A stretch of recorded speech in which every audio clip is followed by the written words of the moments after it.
Disneyland. Here we are, getting on the Astro Jets there, little Junior and little Missy, having a good old time there, riding around on the rocket ship. And I love the fact that everyone getting on and off the ride, their inner thigh has rubbed off half of the word Capella. I guess every rocket had a name, so Capella, they need to repaint that. I know. And as we all know, in order to appreciate the future, we must appreciate the past. Yes, we are. We have arrived in, well, I mean, this is the plaza. This is the grand entrance. When you walk into Disneyland, you are here. Just the feeling of being there. And when you get there, when you are inside that berm and you see this, you're like, I mean, I don't know if you're like me, but, I swear, because I've been going there like my whole life and everything, there's about 8 to 12 seconds where when I walk in, I actually feel I own Disneyland. And then I'm like, wait a minute. No, I don't own Disneyland, please. But I have this feeling of home there. And I have this feeling of I'm every age that I ever was, all blended into one. I mean, I can remember childhood moments, teenage moments. I mean, the years of adulthood moments.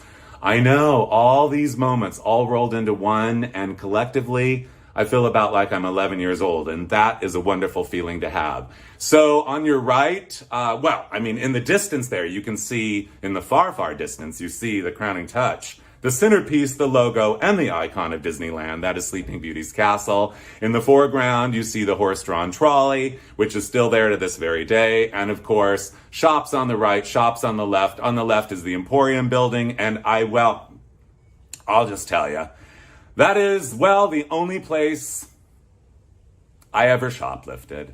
Well, it was the first time I ever went to Disneyland without my family. I went with friends. And I was 14 years old, and at the end of the night, we were walking out, I'll never forget, and Debbie, my friend Debbie, that was kind of the leader of the pack that day, she said, you guys, we've been here all day, and none of us have bought a souvenir. I think it's time we buy souvenirs. We all looked at each other, and we said, none of us had any money left. So she said, well, that's never stopped me. So she said, here's what we're going to do. We're going to split up. You're going to go in. You're going to just get that one item you've been eyeing all day that you've wanted. And you're going to walk right back out here with it like you own the place. And we'll meet right back here. So let's all separate and go in. So I thought to myself immediately, well, this doesn't feel right to me. And I wasn't raised this way. But, okay. So I knew exactly what I was going to get when I walked in there, the 14-inch Dumbo that was on major display right in the center of the whole store. So I walked right in, I picked it right up, and my 14-year-old brain said, hold it like a baby. Hold it like it's a baby, and people will just walk right out of it, walk right out of the store with it. And I thought to myself, my 14-year-old brain said to me, people will think you're holding a baby. So I did exactly that. I walked right back out to where we said we were going to meet, and I stood there, and I don't know I didn't know where my friends were. They were nowhere to be found. So a few minutes went by, like 5 minutes, and I'm like, this doesn't feel right. I can't do this. No, I wasn't raised this way.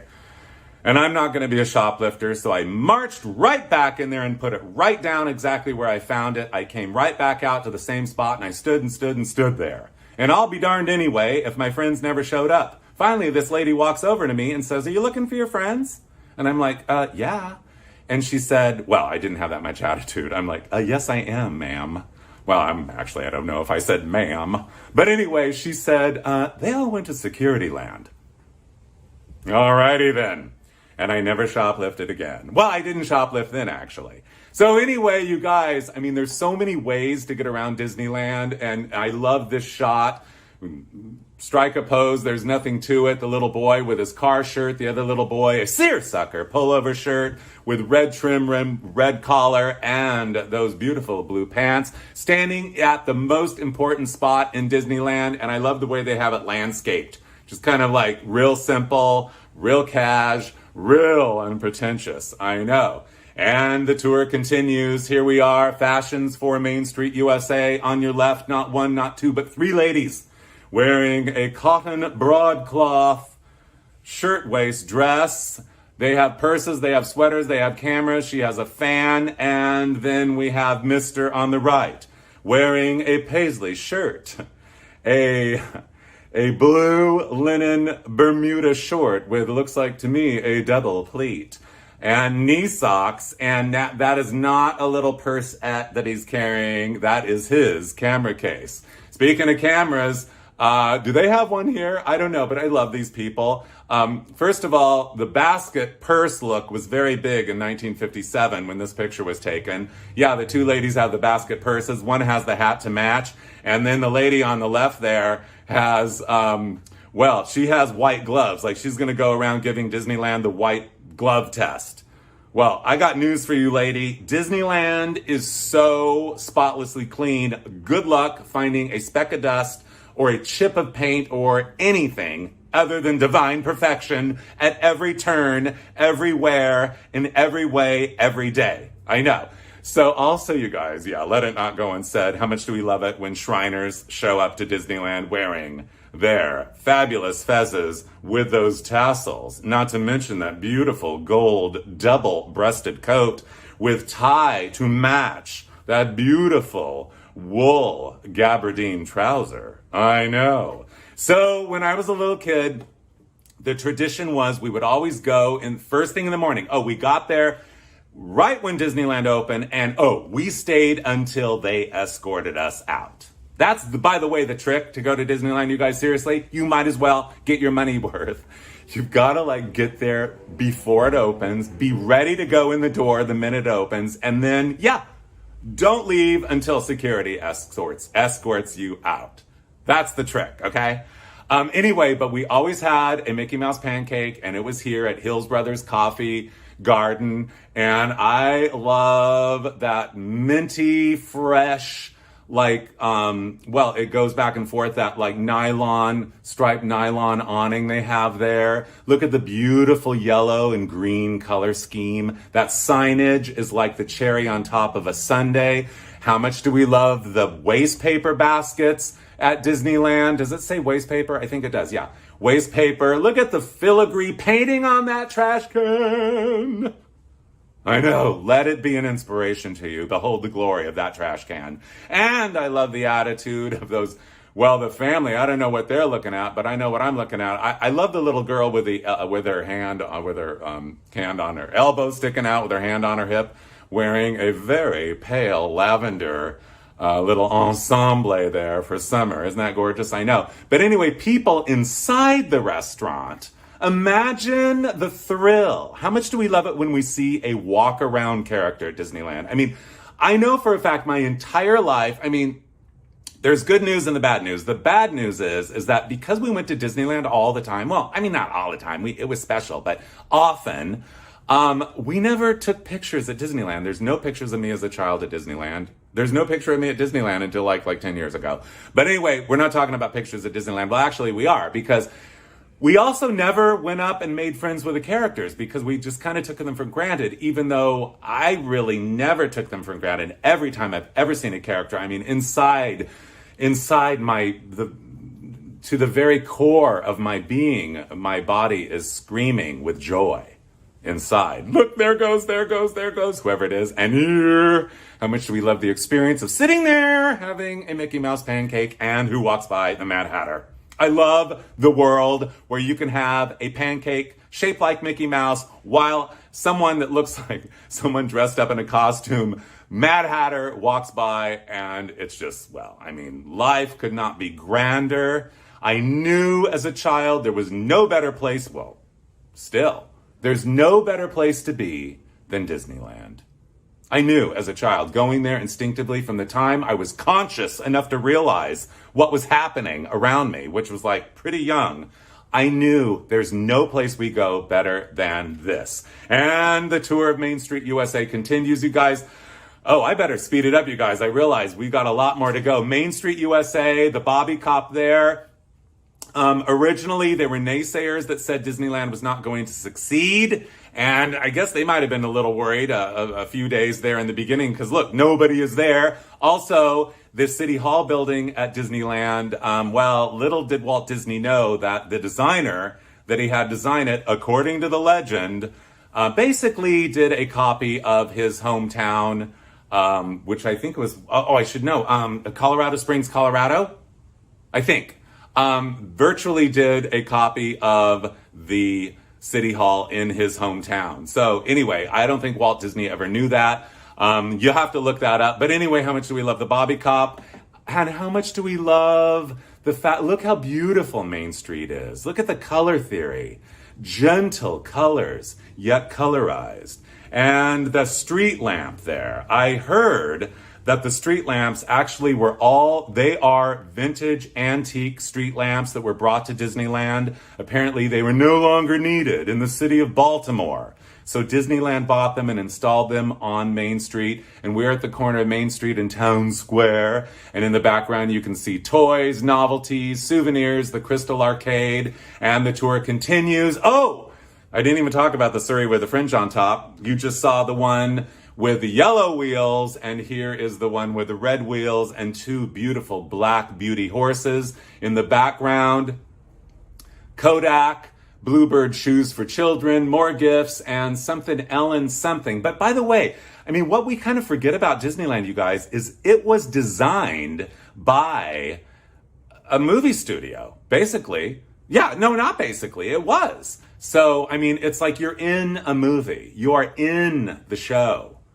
You are all enveloped. An environmental, extravaganzical, experiencical. Is that even a word? I don't know. Yeah, it is. Well, it's just like, oh, I know. You just like, your brain is just like so fulfilled. Your soul is so spirited. And your spirit is so soaring. I know. So anyway, you want to have a cigarette while you're at Disneyland? Fine. You want to chew a little tobacco? No problem. Originally, you could buy tobacco on Main Street, USA. In fact, for a couple decades at least there, the Fine Tobacco Shop. I do believe, though, I know that the tobacco shop is gone, but I believe the Tobacco Shop Indian still stands on Main Street. And you could also buy a couple of other interesting things on Main Street, USA back in the early days of. And another thing you could buy there, you guys, was real estate in Apple Valley. Yeah. So if you want to go to Apple Valley to buy real estate, if you want to buy Apple Valley real estate, you can go to Main Street, USA at Disneyland to buy it. Save yourself a trip all the way out to Apple Valley. I know. And then also, shocking but true, the Hollywood Maxwell Brazier Company had a shop on Main Street, and intimate apparel on Main Street, you guys. Inside was the history of undergarments, and hosting the show, I'm not sure, I think it was an animated character, or somewhat animated, was the Wizard of Bras. Can you believe that, you guys? On Main Street, they told you the history of undergarments. I want to know the history of undergarments. So also, this slide was marked 1967. I am 99.99999% sure this is on. It's got to be Main Street, USA. The shooting gallery, I got to tell you, yeah, it's a little out of focus, you guys, but you know what? Our brains will focus it for us. Keep in mind, this is all amateur photography. So I had to include this. Just look at the warm, rich glow of that spectacular honey blonde, those honey blonde cabinets on all those shooting gallery attractions there, and apparently they were shooting real BBs and real bullets.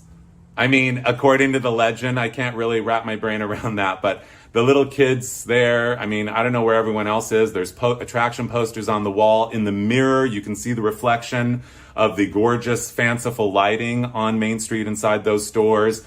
Anyway, it's just so warm and inviting, yet it's all full of, a shooting gallery, warm and inviting. That makes sense. And Dad looks like he's smoking a cigarette there. Okay, here she is, Minnie Mouse. Where do we begin to behold the glory of how much we all seriously love Minnie? I know, I do too. So anyway, you guys, I got to speed it up here because this is going to be a very, okay. Anyway, I better take a drink of water. Let's say toast to Minnie, okay? Okay, Minnie. So here she is. This is the original Minnie. I love the one ear in, the one ear out pose. I love who she's posing with, a grandma and a grandson. I don't know the grandma's name. I just call her the quarterback. I don't know why. She just reminds me of one. And the little boy is a little like, what's going on here? I'm not sure, but he's having a good time, of course. And Minnie, I love the way she has plucked her eyebrows and painted them way up there. I love her widow's peak. I love the bow up above on her head. And I love the bow on her blouse and her bloomers and the very, very intense application of a beautiful shade of coral rouge.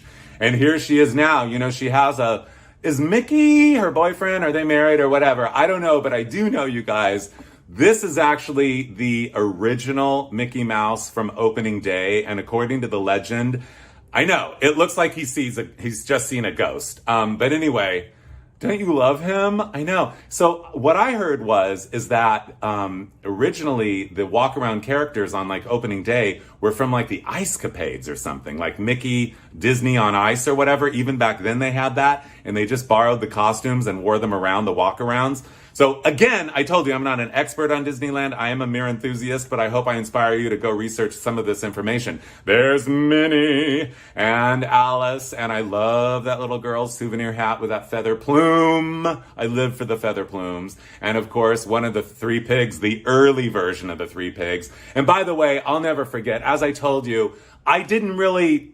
as a child or as a teenager, I didn't really seek out the characters because we just kind of saw them all the time and everything. But finally, I decided just a few years ago, I was going to have my picture taken with, actually what happened was I was getting my silhouette cut, silhouette shop on Main Street, USA. So I went in there and they said, you're just in time to get your silhouette done. This lady's been here 39 years. She's the best ever in the history of the silhouette shop. And she's going to retire in 4 days. And you just made it. How lucky for you. You're going to get the legend.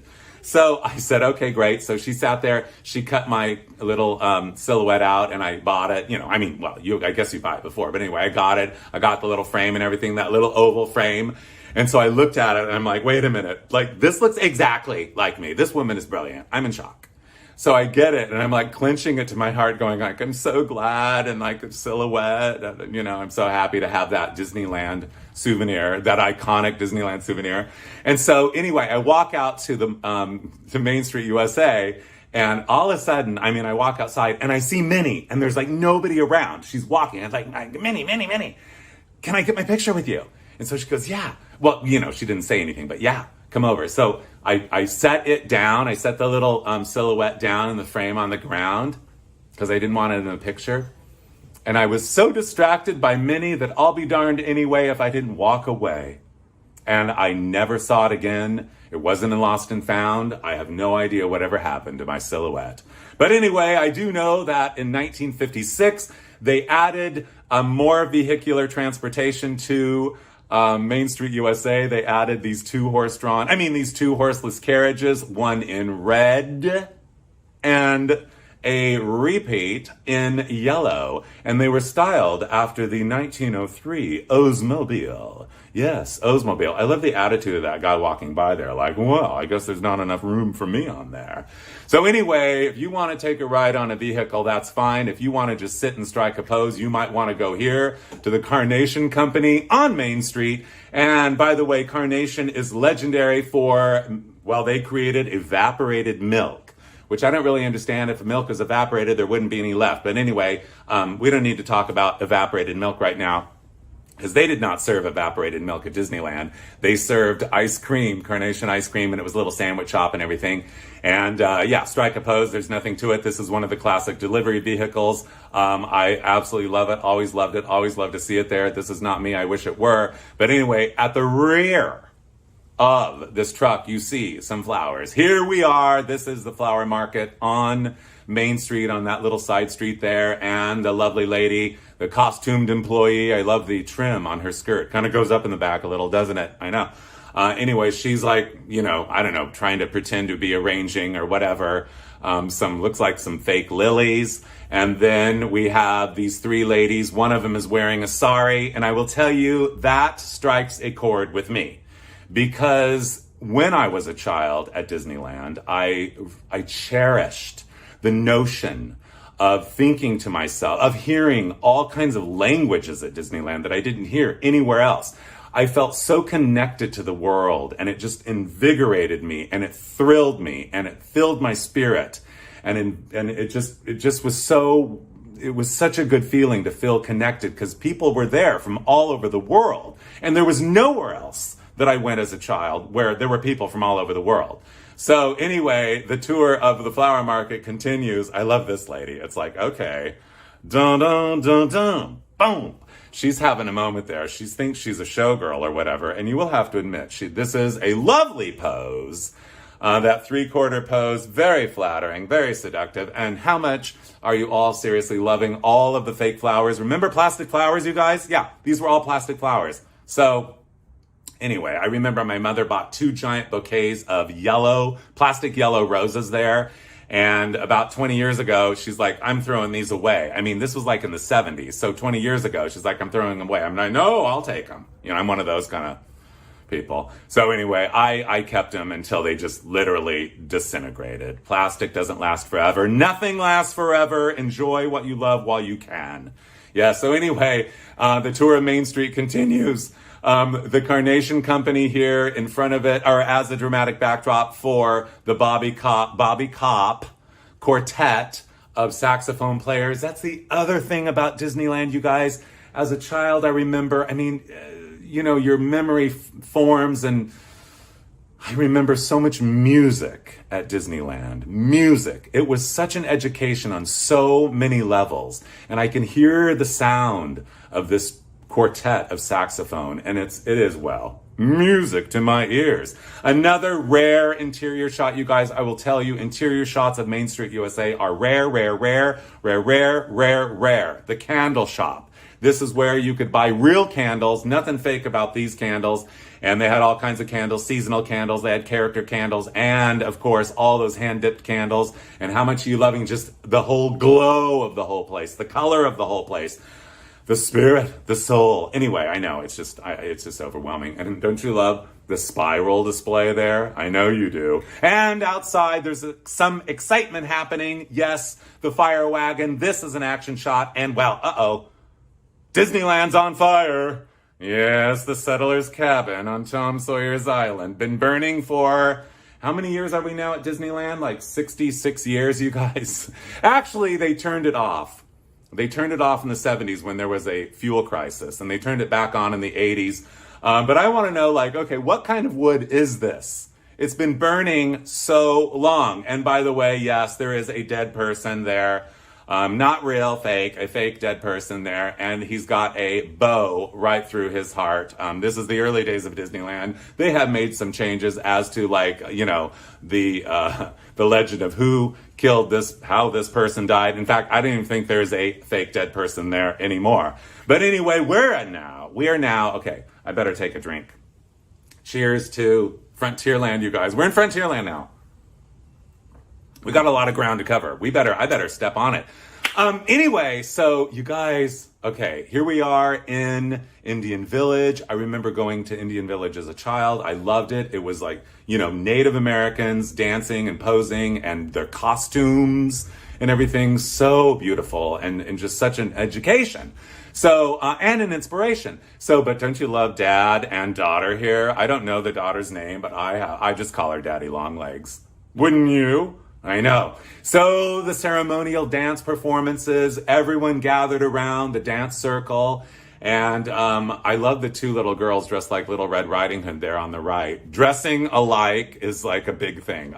It should be a bigger thing now than it is. But anyway, I remember as a child, they would, they would choose some audience members and bring them out in the circle and have them dance with them.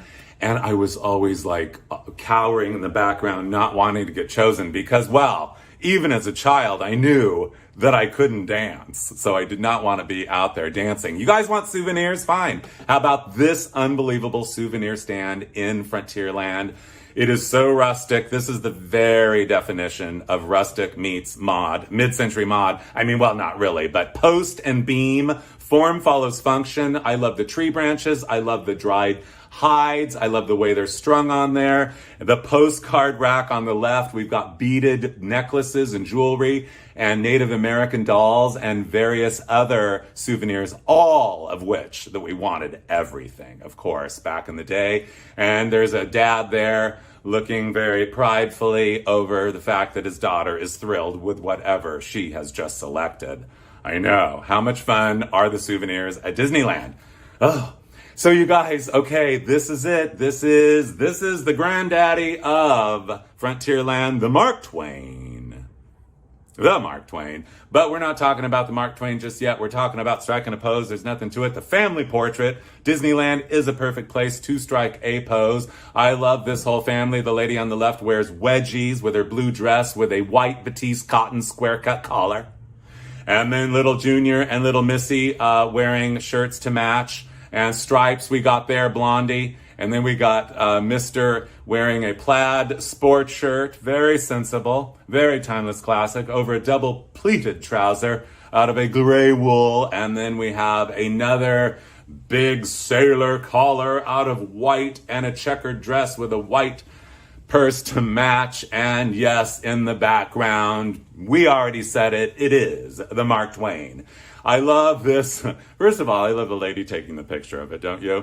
Anyway, it looks like it's full to capacity. Also, I love like Bakersfield, Fresno, and Richmond, California, Tomcat Pet Shop in Fresno. Actually, what's being shipped to and from Bakersfield, Fresno, and Richmond, California. You know what, by the way, I never say Fresno, I say Yes, by the way.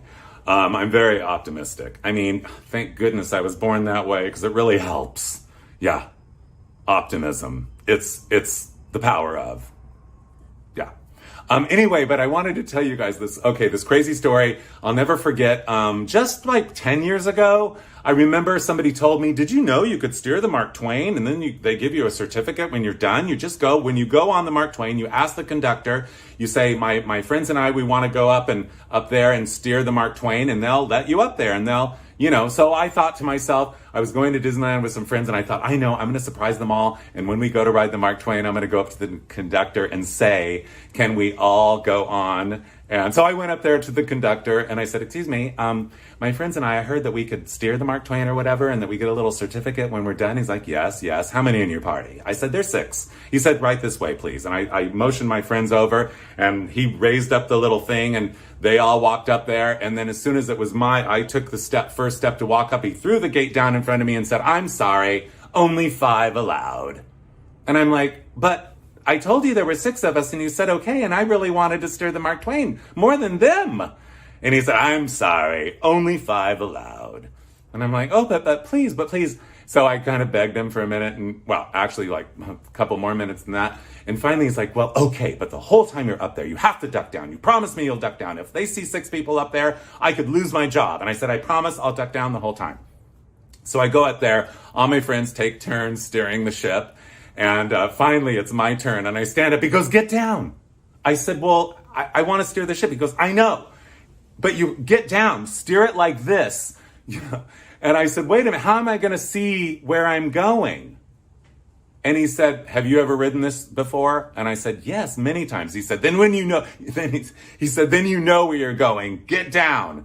I'm like, okay. So I steered the ship like this. So anyway, but then we go to leave and he gives everyone a certificate. And finally, when it came time to hand me mine, I said, but where's mine? He says, I'm sorry, I just ran out.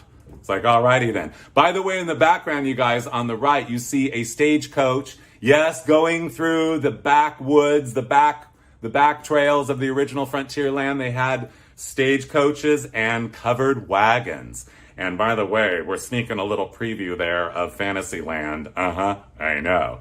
Anyway, but here is one of the the stagecoaches ready for its close-up. According to the legend, they ran until 1959, but there was a problem with them. They kept tipping over, so Walt Disney said, after finally one day in 1959, according to the legend, Walt Disney said, you know what, that's it, we're done, and gone they were.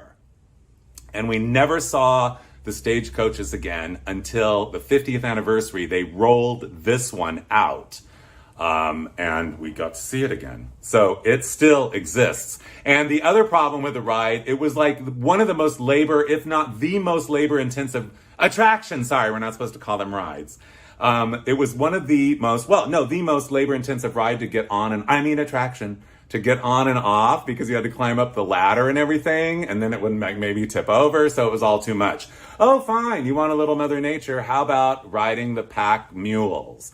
Oh, when I was a kid, we always rode the mules. We thought it was wonderful. We're going to Disneyland, we're gonna do all this, and we're gonna ride mules. So anyway, this was about the cheapest attraction ever in Disneyland as far as the cost for the company. And the other thing was, according to the legend, at some point during the time the mules were there, they decided to put an audio animatronic ram on the trail. And so the first day, they didn't tell the mules they were going to do this. And so it surprised them. And according to the legend, they all fell over.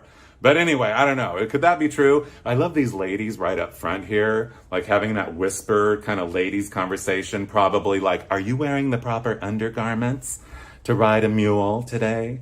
Well, if not, they could go to the Wizard of Bras in the Intimate Apparel Shop on Main Street, USA. Okay, fine. You want to ride a boat? You guys, how many ways are there to get around Disneyland? There are more ways to get around this property than any other property on the planet. And by the way, you know, Disneyland is the original Disney theme park. It is the smallest Disneyland theme park, yet it has the most attractions, including the Bertha May here. Yes, there were 2 Mike Fink keel boats. They were delivered to Disneyland on December 25th, 1955. They were actually movie props from Davy Crockett, King of the Wild Frontier. But according to the legend, you guys, it was in the 90s sometime. One of them, like, all of a sudden out of nowhere, started rocking back and forth, and go. It sunk.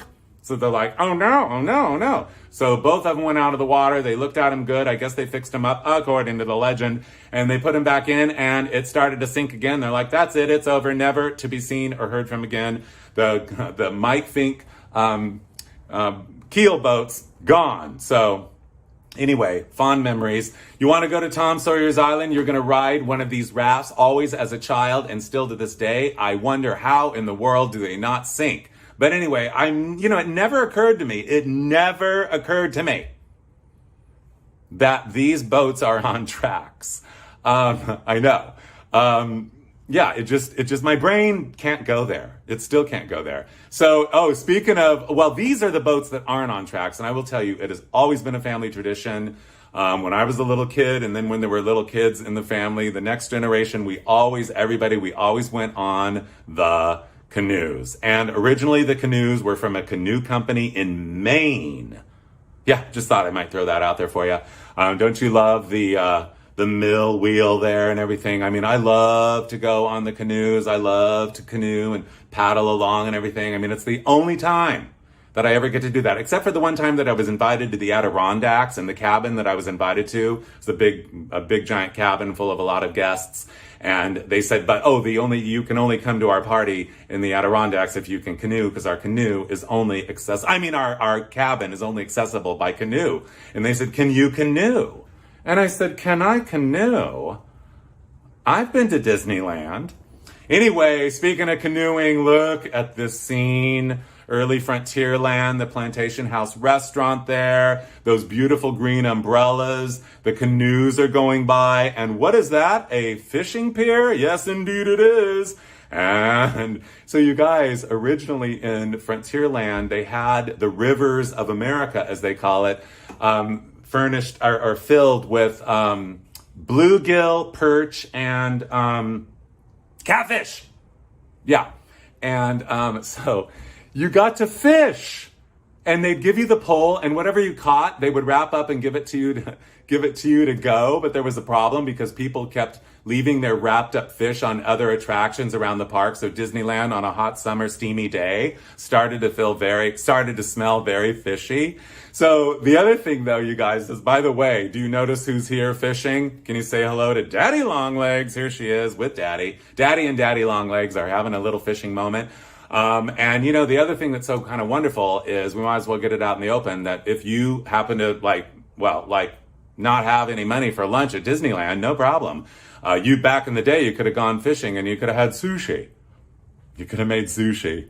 You could have brought a little pocket knife and some little rice paper and other sushi fixings and made sushi. Don't you love just the word sushi? I know, I love sushi, sushi, sushi. Let's say it together. 1, 2, 3, sushi.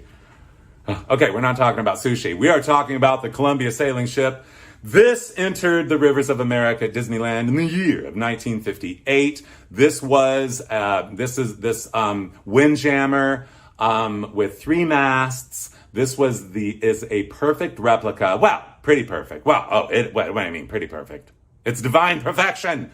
A replica of the first, windjammer that ever sailed around the United States, with the United States flag. So this is a very significant ship in the scheme of American history and ships and everything. But just look at the glory of the beauty of it. I mean, everything at Disneyland is so perfect. I know. Speaking of perfect, that souvenir hat with that plume. Just look at the way that the wafts of the air capture those little individual little feathers on the feather. I know. And that little girl is just sitting there going like, where am I? Who am I? And how did I get here?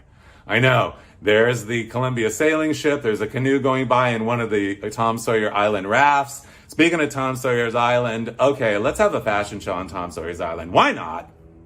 Yes, here we are at Fort Wilderness. Sorry, I do not have a lisp. I have never had a lisp, but I just did for a second there. Fort Wilderness. I love the antlers there up there as the crowning touch of the gateway to Fort Wilderness. And it looks like a mother and her 2 little daughters are having the 2 little almost perfectly dressed alike daughters are having a little fashion show. Apparently they think Fort Wilderness is a catwalk. I know. Anyway, I love these people there on Tom Sawyer's Island, like they're 1933 people. It's like they're going like, wait, where are we? What's going on here? This is a lot. There had never, ever, ever been a place like Disneyland. Disneyland, when it was built in 1955, was a complete and total original. Yeah, I know. So anyway, and they're like realizing it at this moment. It's like overwhelming. Don't you love them though? I know. And of course on Tom Sawyer's Island, the Barrel Bridge. And I do believe it is still there to this very day. I can remember even as a small child thinking to myself, if there's anywhere in the world that I'm ever going to go, that I'm most likely to twist an ankle, sprain, or otherwise injure it, it would be here on this Barrel Bridge. So I was always very, very careful when I walked across the Barrel Bridge to not twist an ankle. I know. I love how Grandpa's looking around, daughter there, might be the daughter, at Grandma to make sure she hasn't twisted an ankle. And okay, here we go. The dressing alike. Okay, we might as well get it out in the open. This is a trend. It needs to come back. I mean, dressing alike is just too wonderful. Savor the stripes, savor the shorts, savor the T-strap on the daughter, savor the strap overs on the mother, and savor the white and blue collar making that knot. I mean, that's fashion designing for you right there. And speaking of fashion designing, I need a drink. It's just water, you guys. Anyway, so now, okay, you guys, Casa de Fritos, authentic Mexican food. If you're hungry at Disneyland, there's all kinds of things to eat. But Mexican food is, and I mean, how much do we all love Mexican food? Where do we begin? I know. So Casa de Fritos. Fritos, well, I'm not sure how authentic Fritos are. In fact, I don't know that they're authentic at all. Fritos were invented in 1937 in Texas. Fritos is a morph of 2 words, fried and tortillas, Fritos, fry-to. So I think that tells us we've been mispronouncing Fritos all of these years. Fritos should be pronounced Fritos. Just saying. Also, you guys, according to the legend, Doritos were invented in this restaurant in 1964. Again, I say according to the legend. According to the legend, the manager of the restaurant said, we can't throw away these tortillas at the end of the night that we didn't use. So here's what we're going to do. We're going to cut them into 6 pieces. We're going to deep fry them and toss them in taco seasoning. And voila, the Dorito was born. Yes, and by Frito-Lay. I mean, they're a Frito product. So you guys, or Frito product. So the world's most favored snack food, according to the legend, was invented at Disneyland. Again, the music at Disneyland. Disneyland is filled with music around every corner and filling every corridor. In this case, hi, I am the Frito Bandito. Da da da da da da da da. Da da da da da da da. Oh. I know, I love a mariachi band, no matter how big or small, and I always loved hearing them right outside of Casa de Fritos at Disneyland. Yo, you wanted to go to the Golden Horseshoe Review, also in Frontierland, of course. Anyway, 1871 Slew Foot Sue's Golden Horseshoe, sponsored by Pepsi Cola. Yes, you guys, so speaking of, the last time I went into the Golden Horseshoe Review to see the show, just a few years ago, I remember I had a bread bowl full of chili in there. And it's like, there's nothing better than a bread bowl full of chili. I mean, it's like, I thought to myself, well, I won't eat all the bread. Of course I ate every bit of it, every last morsel, every last chili moistened crumble. Oh boy, was it good. Anyway, we might as well get it out in the open, and we might as well pay tribute right now to the original cast of the show that was in the Golden Horseshoe Review for decades, until I believe the late 80s. This cast of this show, according to the legend, performed the show more than any other cast performed any other show in the history of the known universe. So I pay tribute to them. I mean, you guys, I mean, that's legendary. I know. The original cast of the show at the Golden Horseshoe Review, there they are in all of their glory mid-show. And by the way, according to the legend, the designer of the interior of the Golden Horseshoe Review, basically when he got the gig to design it, when he got the assignment, you're going to design the interior of the Golden Horseshoe Review. He's like, well, that won't be a problem at all, because I have just designed the saloon set for Calamity Jane, which was a movie made in 1953 starring Doris Day. And he said, I'll just make it look exactly the same. So he did. So, but when you walk outside, careful, because there's a big gunfight going on outside there. Yes, there is a performance, a big shootout performance show, sure to thrill all of everyone. And there is a guy shooting on top of the Oaks Tavern. But this guy will protect you there. Okay, here we are. I'm this guy. Look at his mustache. It's all like in his top hat and everything. At first I thought those were bullhorns coming out, but no, those are like little supports for, must be the shooting gallery behind him, but we're not talking about the shooting gallery right now. We're not talking about the man with the mustache right now. We're talking about the kids. I love the little kid there with the stripes there and the blue chambray pants holding a little brownie camera. And on the left, you can see the two little girls, again, the ones that were having the fashion show on Tom Sawyer's Island, the same ones a couple of years earlier. Here they are, almost again dressed alike. They mismatched the shoe this time. Anyway, also holding a little brownie camera. Someone needs to make a little purse that is in the shape of a brownie camera. Would that be perfect or what? Fine, it's time to go on another attraction. This is the Nature's Wonderland Railroad, added to Disneyland in the year of 1960. Yes, how much do you love the little train, you guys? I mean, trains, boats, cars, rocket ships. Oh, it's endless ways to inform you and to inspire your imagination. Here we are. We're chug-a-lugging. We're starting to go along there. It says it right there. Nature's Wonderland Railroad, the Wilderness Route. And I love the two ladies there are riding in a car called the Beaver Valley. I wonder if they know they're in a car called the Beaver Valley. And then we chug-a-lug along. Whatever. I'm trying to make a chug-a-lug sound. And it looks like everyone on the right of the train car had to dress to match the conductor. You can't see it right there, but there's a rock that's about to fall on your head. And as you go under it, it's like, teetering and everything. It's very thrilling, very exciting. And then, of course, you go through, my favorite part of the ride was the paint pots. And, I'll tell you, I learned about paint pots at Disneyland. I learned so much about Disney. I learned so much at Disneyland. So seeing these paint pots there as a child made me have to go to Yellowstone to see the real paint pots. And it was Yellowstone is an experience unlike any other, but they weren't brightly colored like this. I was literally expecting that they would look like this. I don't know what I was thinking. But anyway, I do know what I'm thinking right now. I'm thinking it's time we go to Adventureland. Oh, the land of exotica, the land of far-off travel, the land of wild places.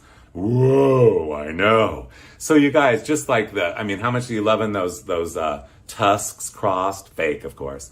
And then the fake shrunken head, that slightly curved signboard with a woven back, and then some of the letters curved wood spelling out Adventureland. A lady, again, another lady, both of them in the classic shirtwaist dress. That lady doesn't look too thrilled, but I bet that lady in the background over there is very thrilled she wore that little red hat to Disneyland, or that little red headpiece. I know. She needs to glue some ears on there, but wait, what's going on here? I don't know. I do know. Yes, we're in Adventureland, you guys. Look at how earthy it is, how exotic it is, and how natural it is. First of all, I love that you can see the top of the restaurant on Main Street, USA, and the backside of the restaurant is the Enchanted Tiki room. We're going to get there in a minute, but not before we admire that beautiful striping on that canvas tent, which is a souvenir stand. As you can see, there's all kinds of very island-esque tiki things to buy there. I remember they had, plastic shrunken heads and everything, and it was just you're just this is so wonderful, all this exotic stuff. And of course, the little shack that says Tiki, tropical imports. I think that's what it says. I think I need new glasses.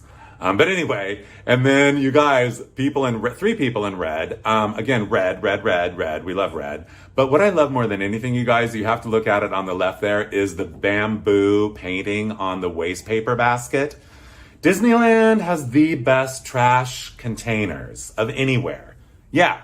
They do everything so well, including trash containers. And then I guess these people did buy a souvenir, because there's one in a bag right there, that blue bag. And they are striking a pose by the Tiki in Adventureland, and I love they're striking the pose like the Tiki himself, except for the lady in the middle. I guess she's too cool for school or whatever. But anyway, speaking of Tiki, why not go in the Enchanted Tiki room? But first, United Airlines presents Walt Disney's Enchanted Tiki room. So this is where audio animatronics debuted, you guys. Yes, the talking parrots and everything. Those were the original audio animatronics. So I love so many things about the exotic styling of the world we're in here. I love the lady with a hair hopper on the right there, the lady with her sundress on with a space print there in the front. Not outer space, just a space print. That's called, well, anyway, we don't need to talk about what a space print is right now, because we're talking about, it says United Airlines presents. So there also were, there was a little problem with United Airlines, because they didn't want Disney, if they were going to sponsor this attraction, they did not want Disney to have another attraction in Adventureland, the Astro Jets, because American Airlines called their jets Astro Jets. So anyway, I don't even know why I'm telling you that, but there was just a little bit of drama, according to the legend. Oh, there always has to be a little drama, doesn't there? Anyway, here is Pele, the goddess of fire and volcanoes. And, oh no, I can't read it. I do need glasses. It says, jealous Pele's, angry scorn is known by every native born. A something blast or simple cough blows her bloomin' top right off. Just reading what it says there at the entrance of the Enchanted Tiki Land, you guys. And where do we begin to behold the glory of the legend, the lore, and the landmark in Disneyland? That is one of my favorite all-time attractions. The Enchanted Tiki Room there made its debut in the year of 1963. And it is, well, I mean, there's no trip to Disneyland without going in the Enchanted Tiki Room. And just sitting there, I mean, it's like the whole time I'm in there, I'm like, am I dreaming? Is this like, am I having a euphoric out-of-body experience? And then the walls start talking and everything starts singing, the flowers. And I just think, like, how lucky am I right now to be experiencing this miracle of technology and artistry and craft and color and ambiance and style and design and wit and humor and theater. I know. Okay, now it's time to go on the Jungle Cruise, one of the original attractions at Disneyland, you guys. Yes, one of the original attractions, according to the legend. First of all, it was the most difficult attraction to create because they had to create a jungle. So Disneyland was originally an orange grove, you guys. So according to the legend, they were going to save some of the orange trees. I don't think any of them were going to wind up in the Jungle Cruise, but they wanted to save some of the orange trees. So according to the legend, they tied a red ribbon on the ones that they were going to save and a green ribbon on the ones that they were going to bulldoze. And the guy showed up with a bulldozer and he was colorblind and he just bulldozed them all, apparently. But anyway, the other thing is, according to the legend, that Caltrans was building freeways all over Southern California in the 50s, and they said, we're uprooting all these trees, we'll deliver them to Disneyland, and you can plant them in your jungle. And so they were able to, make it look more like a jungle. But anyway, yeah, it took a while to grow in. And now, of course, all these years later, I mean, it is one of the most glorious gardens you will ever see. I know. The other thing is, here's the other thing, you guys. So, again, there's no such thing as going to Disneyland without going on the Jungle Cruise. And so I remember always going on it and everything and sitting there, the sound of the boat, the feel of the boat, and, the pace of the boat and everything. And finally, you'd get to the elephant pool where the elephants were. And every single time that I was a child going on the Jungle Cruise, I thought, okay, these elephants are going to get us wet this time. So finally, it's like they never got us wet my whole childhood. Finally, I'm 18. I'm thinking to myself, like, okay, the odds are really stacked against me now. So what happened was, then I'm like, this is amazing. I've got through my entire childhood without the elephants getting our boat wet. That is a miracle. So finally, like, when I was 22, I was on the ride. I'm thinking, we're never going to get wet. And I just thought, I'm so glad that I was just caught up in the whole, excitement of, are we going to get it this time? I know. And then, of course, we might as well enjoy the moment. One of the iconic moments of all of Disneyland attractions, not just the Jungle Cruise, but all of them together, is that you get to see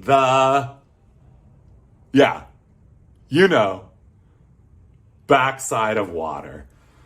Only at Disneyland, expect the unexpected. Savor every glorious moment of the divinity of it all. Speaking of honk honk, here we are on the plaza in front of, in the hub there in the middle of Disneyland. Disneyland is laid out so beautifully and everything. And this is the one of two omnibuses. They were added, one in 56 and one in 57. And according to the legend, Bob Gurr himself, who designed the omnibus and many of the other transportation vehicles at Disneyland, he said that, the city of Anaheim actually required them to be registered with the Department of Motor Vehicles. So before they could run at Disneyland on Main Street, USA, they had to actually drive them from Disneyland to the DMV in Anaheim. So they pulled up at a regular street light, at a stop, and some lady tried to get on the bus. And he's like, excuse me, like, this is not a regular bus. This is Disneyland's omnibus. And she's like, oh, I didn't realize. It's like, okay, lady, pay attention. So these omnibuses are still there to this very day. And also, a little trivia for you, there has been no vehicular transportation added to Disneyland's Main Street since 1958. The motorized fire vehicle was the last vehicle. And I could show you a picture of it right now, but instead I'm going to show you this. How much do we love out in the middle of the street in the hub at Disneyland? You got to do a little face plant in this and have your picture taken if you wanted to be dopey. And where do we begin to talk about the extreme divine perfection level of art direction in every way, every day, around every corner, in every nuance, in every detail at Disneyland, including this. I mean, look at it. It's just perfect. And I love that little hat is three-dimensional. I love that it says dopey at Disneyland. And then right over there, Pluto. Here it is. You thought you weren't going to see it, but you are. Pluto's Playmate at the Art Corner Disneyland. I mean, I want to get like lapped up by that painted Pluto, don't you? I want to wear that little hat there. I want to be that little cowboy right there. The art direction, I know. The divine simplicity of it all. The extraordinary complexity of it all. It's all just mind-boggling. Again, the family portrait. I love the souvenir. I love the family portrait shots. I almost said the souvenir portraits. This is not a souvenir portrait, but a portrait is actually a souvenir of your experience there. And this family, all the ladies, line-up ladies, mother there with the stripes, the straight skirt, and the black and white check jacket in her hand and her patent leather bag. Little daughter there with a little pink blouse with a ruffled placket, a little shadow plaid Bermuda short, and grandma in her beautiful little, her little afternoon suit, her little day suit with a little peplum. She doesn't have one purse, she has two, a white one and a little miniature basket. I'm not sure if there's little miniature sandwiches in there or something, I don't know. And then we have daughter with a portrait collar sweater over a wool plaid pleated skirt. And then we have full plaid dress, white collar, headband, blue chambray jacket, white purse, and of course, then on the far left, we have Little Red Riding Hood. Don't you love that? I know. I love her. Anyway, yes, and in the background, the Matterhorn and the castle. And here it is, the centerpiece, the crowning touch, and the icon of Disneyland. Oh.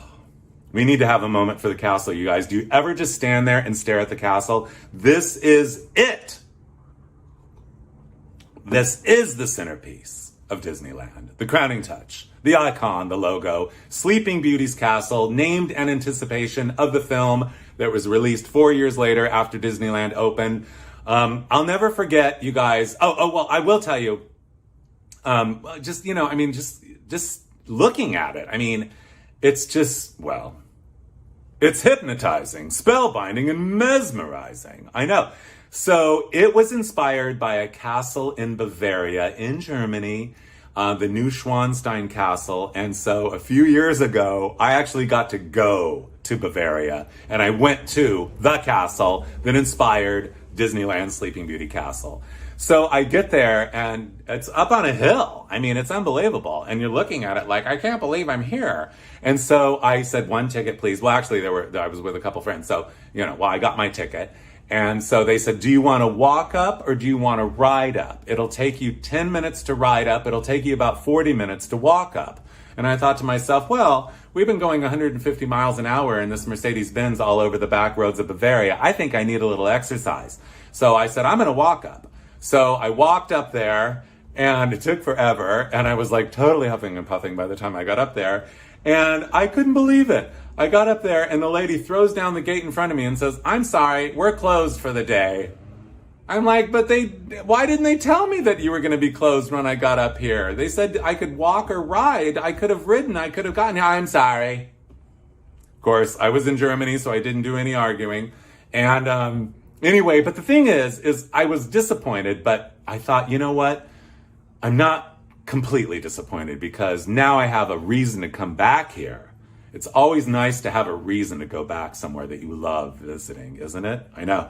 So I just, we never really get a chance to look at the details of the castle. So here is an opportunity to see a little bit of the detail. We are now in Fantasyland. We've crossed through the castle. We've gone over the drawbridge. We've gone through the castle, and we're in Fantasyland. And I love the detail over the restrooms. Sorry, we get to see the detail over the restrooms, but it was like the best detail shot I had. Anyway, Princess and Prince, those are the men's and women's bathroom there. And anyway, I just love those blocks, those stone blocks, 2 colors, and just that little upside down, like kind of soft serve ice cream, and then the upside down staircase there, and just the shape over one restroom, the shape over the other restroom, the detail. It's all in the details. Speaking of details, the original Fantasyland is loaded with them. I know. And here we are. We are there. This is a cacophony of color and creativity and, well, pure heaven on earth, isn't it? I know. So over there you see the buckets. Look at the colors of the buckets. You see the facades of the attractions, you guys, that were covered in canvas because they couldn't quite afford to do the total build out. So they did a lot of painted canvas. That big tent over there with the stripes. You see the little restrooms there on the right we just saw. And of course, umbrellas on your far left and on your far right in the foreground. Nobody does umbrellas better than Disneyland. Nobody does anything better than Disneyland. Yeah, I know. And then, of course, Dumbo, there he is. He is getting ready to go. You can see the little mouse on top of the mirror ball there. He's in the distance. And here is Dumbo. So, according to the legend, Dumbo was originally, these Dumbos were supposed to be pink because they were from Fantasia. And, from Dumbo. What am I? Okay. I told you I'm not an expert. I'm a mere enthusiast. But anyway, so Dumbo from Dumbo, hello. And anyway, so they were originally supposed to be pink, but then at the last minute they realized that pink was representative of drunkenness or something, and so they're like, no, they can't be pink. They got to be gray. So here they are. And how much do we love flying on a? Well, we're not flying yet. Also, originally the ears were supposed to flap, you guys, and you can kind of see that the mechanism is there in the early Dumbos. But the motors kept burning out, and so they're like, okay, just fix them in one spot, and that'll be it, fine. So that's the way they are. That's the way they still are. But don't you love the expression on Dumbo's face? Look at that happy smile. Look at that happy trunk. Look at that happy eyebrow. Look at that happy eye. Look at that blue of the eye. That particular shade of gray they've painted his body. The color theory at Disneyland. We would be here until the end of time talking about it. And then also, you guys, don't you love the ruffled collar? The ruffled collar. Here is a better view of the ruffled collar and the blanket they put over him that you sit on to ride around in him that's rope covered, that little twirly of rope there, and the trim on the ruffled collar, blue and pink. Where do we begin to realize how lucky we are to have Disneyland in our lives? Really. I know. Standard, the gold standard and the granddaddy of all theme parks. And of course, you guys, the teacups, the Mad Hatter teacups. Yeah, I know. Look at that tent. How beautiful it is. The stripes, that cherry on top of red. Isn't that beautiful? And just, again, the pastels. It's like, it's better than Easter. Isn't it? And as you go round and round, as you go round, you go around, as you go around, as you go around. This gives sit and spin a whole new meaning. I know. Oh, that kaleidoscope of everything. Oh. And then, remember the quarterback on Main Street USA posing with Minnie Mouse? Here she is. She still hasn't made up her mind if she's hot or cold. She still hasn't, her sweater. I've never seen anybody who wears their sweater off their shoulder like that. It's very kind of seductive, isn't it? And I love the lady like photobombing her and everything. And the guy back there, he's shutting the little door on the teacup. And, there's another guy there on the left back there. I love this shot right here. This is like, it has such the essence of, everything there is ready for its close-up, but these teacups, There's just something extra super powerful about riding in a spinning giant teacup. I mean, it just makes you feel like you own the world. I know. And the teacups continue, guys. I love the teacups so much. Although I will tell you that, you really lean into it. You want to really spin. Last time I was there, well, a couple times ago, I leaned back like this and then I got all dizzy for like 20 minutes. But we don't need to talk about that. What I really want to talk about is that is a canvas facade on Mr. Toad's Wild Ride. This is the original the Fantasyland that lasted until 1983 when they did a total remodel on Fantasyland. But look at the color theory. Color theorists take a note on this. Diamonds, patterns, checks, the shields, the art direction, another one of those street lamps there right in the middle from Baltimore, Maryland. And way over there in line for Mr. Toad's Wild Ride is where we meet Sue and Beanie and their girls. Yes, revealed from another slideshow of mine, the Southern California Land slideshow, which, by the way, you can also go on my website and purchase Southern California Land, but we're not talking about that right now. We are talking about Sue and Beanie's mother, obviously made the jumpsuits for them, for those 4 girls. Self-tie belt, self-collar, zip front, sleeveless. I hope those 4 little girls really will get to ride Mr. Toad's Wild Ride with those young men behind them, for it really will be a wild ride, won't it? Yes, it will indeed. Speaking of wild rides, you guys, where do we begin to behold the glory of how much we all seriously love Peter Pan? I know. Peter Pan ride is ready. The ride vehicle is ready for its close-up. Don't you love that fleur-de-lis, whatever, that flourish, let's call it that flourish, that old European flourish of gold there on the side of the boat that soars off into the sky and you go over London and everything. But you know what? You know what I noticed about this picture, you guys, besides that's Nell, Brother David, and Wally. I'm all confused. We met these two posing with the Tomorrowland man in Tomorrowland. It's Wally is the daughter's name. I don't know why it just is Wally. I know that for a fact. And Brother David, remember the mother collected voodoo dolls? Yeah, this is them. Anyway, so what I noticed about this photo, though, is the guy, the ride vehicle operator, has tattoos. Kind of scandalous, isn't it? I know. So I also remember, I was in Chicago at a nice restaurant. This is about 10 years ago. And I sat down with my friend that I was with, and the people next to us, this husband and wife, were having a big argument. Finally, the lady turns to me and says, "Can you please talk to my husband?" And I turned and I said, "Sir, what is it?" "Well, our 18-year-old son came home with a tattoo today." And I said, "Sir, you should be worried if your son doesn't come home with a tattoo." Anyway, so, by the way, here we are. You need a ticket. How about a ticket booth? Nobody does a ticket booth better than Disneyland. Look at that flag. Look at that crown. Look at that striped tent top. Look at the signboard. It says Fantasyland Central Ticket Booth. Look at the finish around the top of it. Look at the finish around the bottom of that awning. Look at the shields around the base. And look at who's there. Yes, we are encountering a walk around one of the Three Pigs. And where do we begin to express how much we love the Three Pigs, you guys? I know. So what we don't know and what we don't probably realize that much, you guys, is I'm kind of thinking that, from what I've heard through the grapevine and otherwise and what I see right here, that these walk-around characters actually have to endure a little bit of abuse. And this one's getting a little plucked on the ear there by that kid walking by. And then this one gets it, boom, right on the nose. I know. But anyway, we should... you look, I'm just now noticing, looking at this image, you can see the guy inside that little hot dog shape opening there on the hat. That's the guy's face. You can see his nose and his eye sockets. So he can see us. I know, it's like we don't really think there's people in there. Because I really believe that they are the real things. I mean, it never occurs to me there's a real person in there. Speaking of real people, here's a real person right here. Yes, it is. I'm pretty sure this is Brad Pitt before he became a movie star. He sold balloons at Disneyland in the 1950s.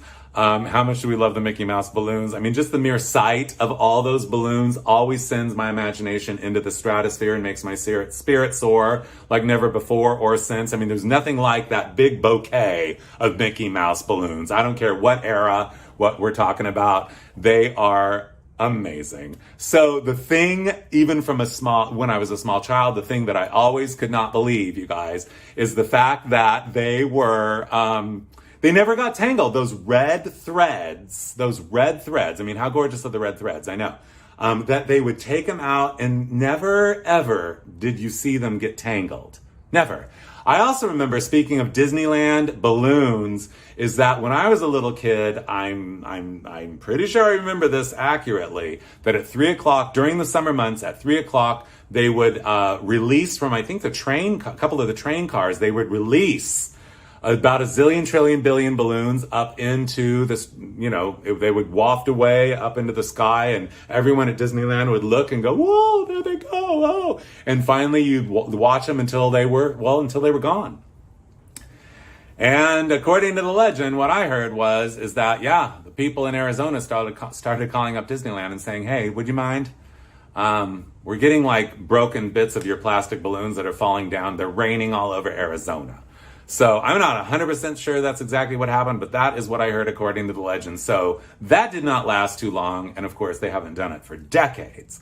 But anyway, it was quite a sight to see. Oh, here it is, right here. Duh, I was going to show you. Yeah, that's what you'd look up, and that is what you saw. Balloons going to Arizona or wherever. Okay, we're not talking about balloons going to Arizona anymore. We're talking about us right now and where we're going to have lunch. When I was a child, we always had lunch on Captain Hook's tuna boat.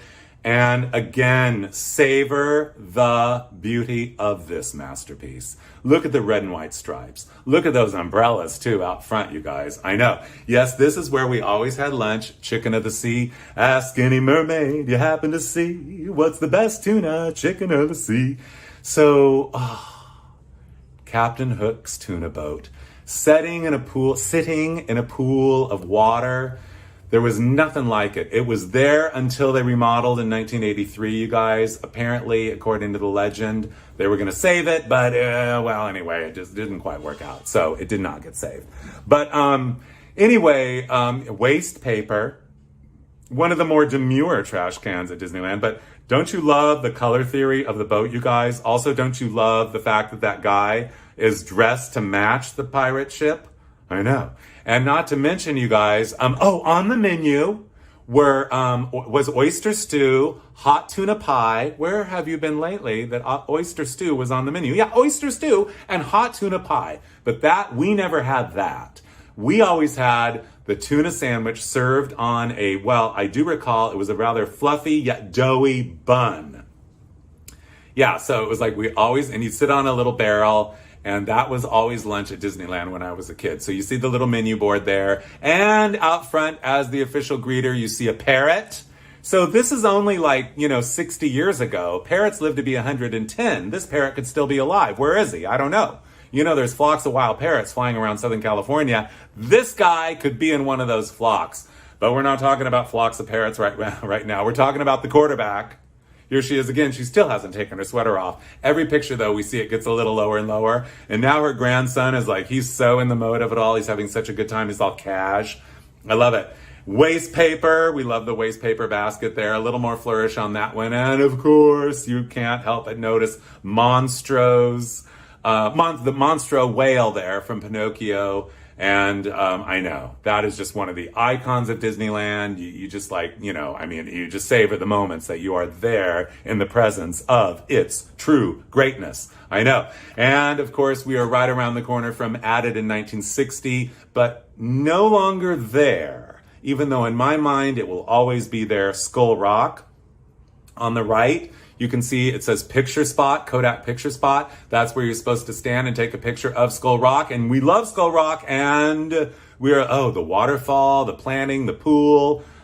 Oh, I know, it's so perfect. But what I really want you to look at here is on the far right, over the guy's hat and shoulder, he's looking at the mermaid, the Chicken of the Sea mermaid. So according to the legend, when in 1983, when they undid the original Tomorrowland to build the new Tomorrowland, they said, okay, we couldn't save the tuna boat, but we can actually save the mermaid. So they undid her off the boat, and according to the legend, they strapped her or whatever on a flatbed or on a truck or whatever to take her back to the archive in Glendale, California, where Disney offices are. And so apparently when they got to Glendale to unload her, she was gone. And I guess she was smashed into smithereens on the north bound 5 freeway somewhere between Anaheim and Glendale. Well, there are no guarantees in life. And here we have characters from Peter Pan. I love Captain Hook there. I love the plumes. I love his whole outfit. Secretly, well, not so secretly, I want an outfit just like that. One day I will. Careful what you wish for in your life. Your dreams may come true. And then Smee, right? His name is Smee, right? Sorry, I'm not an expert on all the characters. But anyway, he's wearing a Santa Claus hat. He's kind of Santa Claus waiting to happen, isn't he? I never thought of that until right now. I love the stripes. And then, of course, Walt Disney's only transgendered character, Peter Pan. For some reason, they had to have a young lady playing Peter Pan and not I don't know. Anyway, it's Peter Pan. I love the sawtooth skirt. Yeah, Peter Pan. It's a strange character. Anyway, yeah, transgendered. Okay. Oh, we also, you guys. So one time I did a retro Disneyland slideshow at the Walt Disney Studios, and one of the guys who worked at Walt Disney Studios doing a sound there. Yeah, sound people. There's a lot of wonderful sounds at Disneyland. He said, I've got some slides for you, and he gave me this slide and the one you're going to see in a second. But anyway, I had no idea. Originally in Fantasyland, there were clowns walking around. Like, I mean, we don't see clowns at Disneyland anymore, and even more bizarre that they would bend down and blow a balloon in the shape of a toilet seat around your neck. But speaking around your neck, how much are we loving wrapped around that child's, that child's little outfit and his little brother, his bigger brother there, little plaid, yellow, red, and the chocolate brown denim pant with a cuff. And the little shoes too. And bigger brother here is having an experience with, this reminds me, I didn't know there was monkeys at Disneyland, but this is that same day. So this reminds me though of something that happened to me at Knott's Berry Farm, which was, I remember when I was a little kid, we went to Knott's Berry Farm and there was this organ grinder man with a monkey. This monkey, maybe it's the same monkey, I don't know. But he would draw a circle in chalk on the pavement, and everyone would gather around right up to that circle, and then the monkey would walk around and get a penny from everybody or a nickel or whatever. I know, it was kind of bizarre, but somehow I got pushed into that circle and the monkey chased me around. This happened at Knott's Berry Farm, and I was so humiliated. Oh, it was just so humiliating, and of course it terrified me. But anyway, I love the fact that, we love monkeys and everything, but I'm not sure they should be working. But anyway, now they no longer are. We do not see them anymore. Okay, I don't even know where we're going with all this monkey talk, but anyway, monkey business is what it was, but it no longer is. This you cannot fake. I will tell you this was real. This was, according to the legend, a war injury. This man worked in Fantasyland, I'm not sure how many years, but he is a legend there. And then the lady he's posing with, I know that she had a beauty parlor in the city of Downey, and behind them is King Arthur's Carousel. That carousel originally came from Canada. It was originally a merry-go-round. Carousels have all horses. Merry-go-rounds have other things besides horses. And you know what? I think I need a drink right now. Do you mind? Cheers to Disneyland's Carousel. Oh, where do we begin? Okay.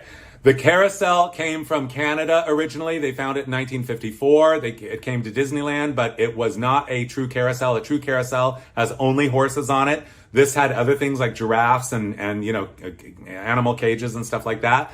And so they decided that they were going to have all horses only for King Arthur's Carousel. And so they got some extra horses from 27 more horses from Coney Island, you guys. I know. So the King Arthur's Carousel is a genuine, authentic carousel from late 1880s, you guys. Where do we begin?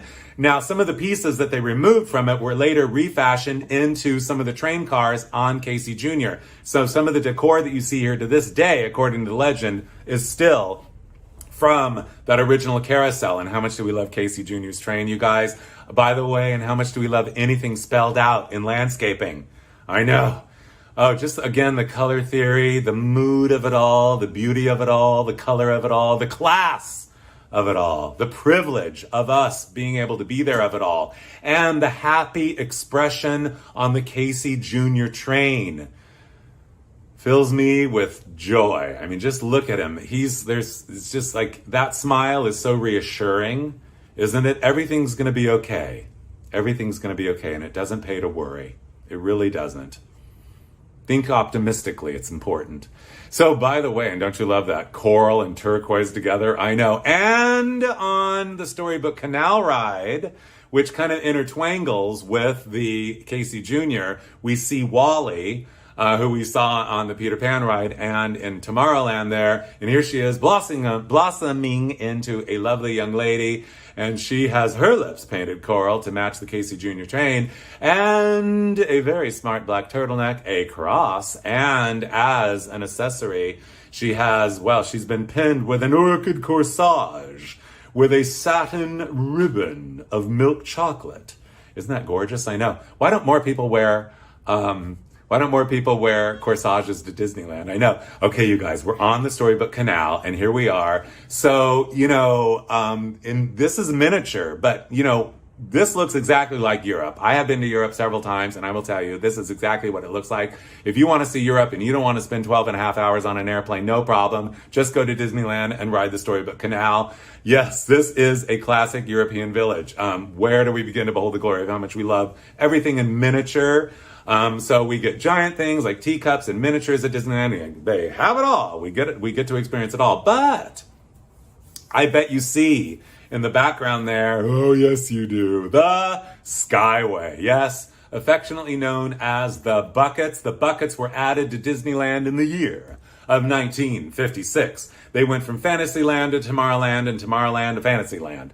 So here they are. You see them. This is sometime in October of 1964 when they went from the original buckets on the right, which are kind of like a giant bowl with a lid, had a baby with a bird cage, until the taller buckets that were a little more squared off. And the exciting part of the Skyway is that, well, the Matterhorn, you guys. We haven't even talked about the Matterhorn yet, hardly. But the Matterhorn, you guys, the best fake mountain in the world ever of all time. How much do we love the Matterhorn? It was added to Disneyland in the year of 1959, part of the major expansion that year. According to the legend, the premier or whatever, the prime minister or whatever of Switzerland came to Disneyland, and Walt Disney himself walked him around and showed him the Matterhorn. Of course, the original Matterhorn is in Switzerland, and this one there is 1/100th the scale of the one in Switzerland. I'm not sure if the one in Switzerland is still there, but the one at Disneyland is still there. This Matterhorn is still there. It's still standing. So anyway, he walked him around according to the legend, and all of a sudden, Walt Disney later told the story, according to the legend, that the prime minister or whatever he is of Switzerland all of a sudden got all huffy. And Walt Disney's like, why? What's wrong? You were like, everything was fine. Now you're all huffy. And he goes, well, I just realized you built the Matterhorn backwards. Well, excuse me. So anyway, yeah, the Matterhorn bobsleds. Oh, we love the Matterhorn. But also, according to the legend, in order for the building to be built, I mean, it's actually a building, you guys. It's a building. It looks like a mountain, but it's a real building. They had to put a basketball court up at the top, a basketball hoop, because it had to be the only buildings in Anaheim at that time that were permitted to be that high had to be some sort of a sports related building. So they're like, fine, we'll just build a basketball hoop up there. Anyway, okay, enough about basketball. We're not talking about basketball.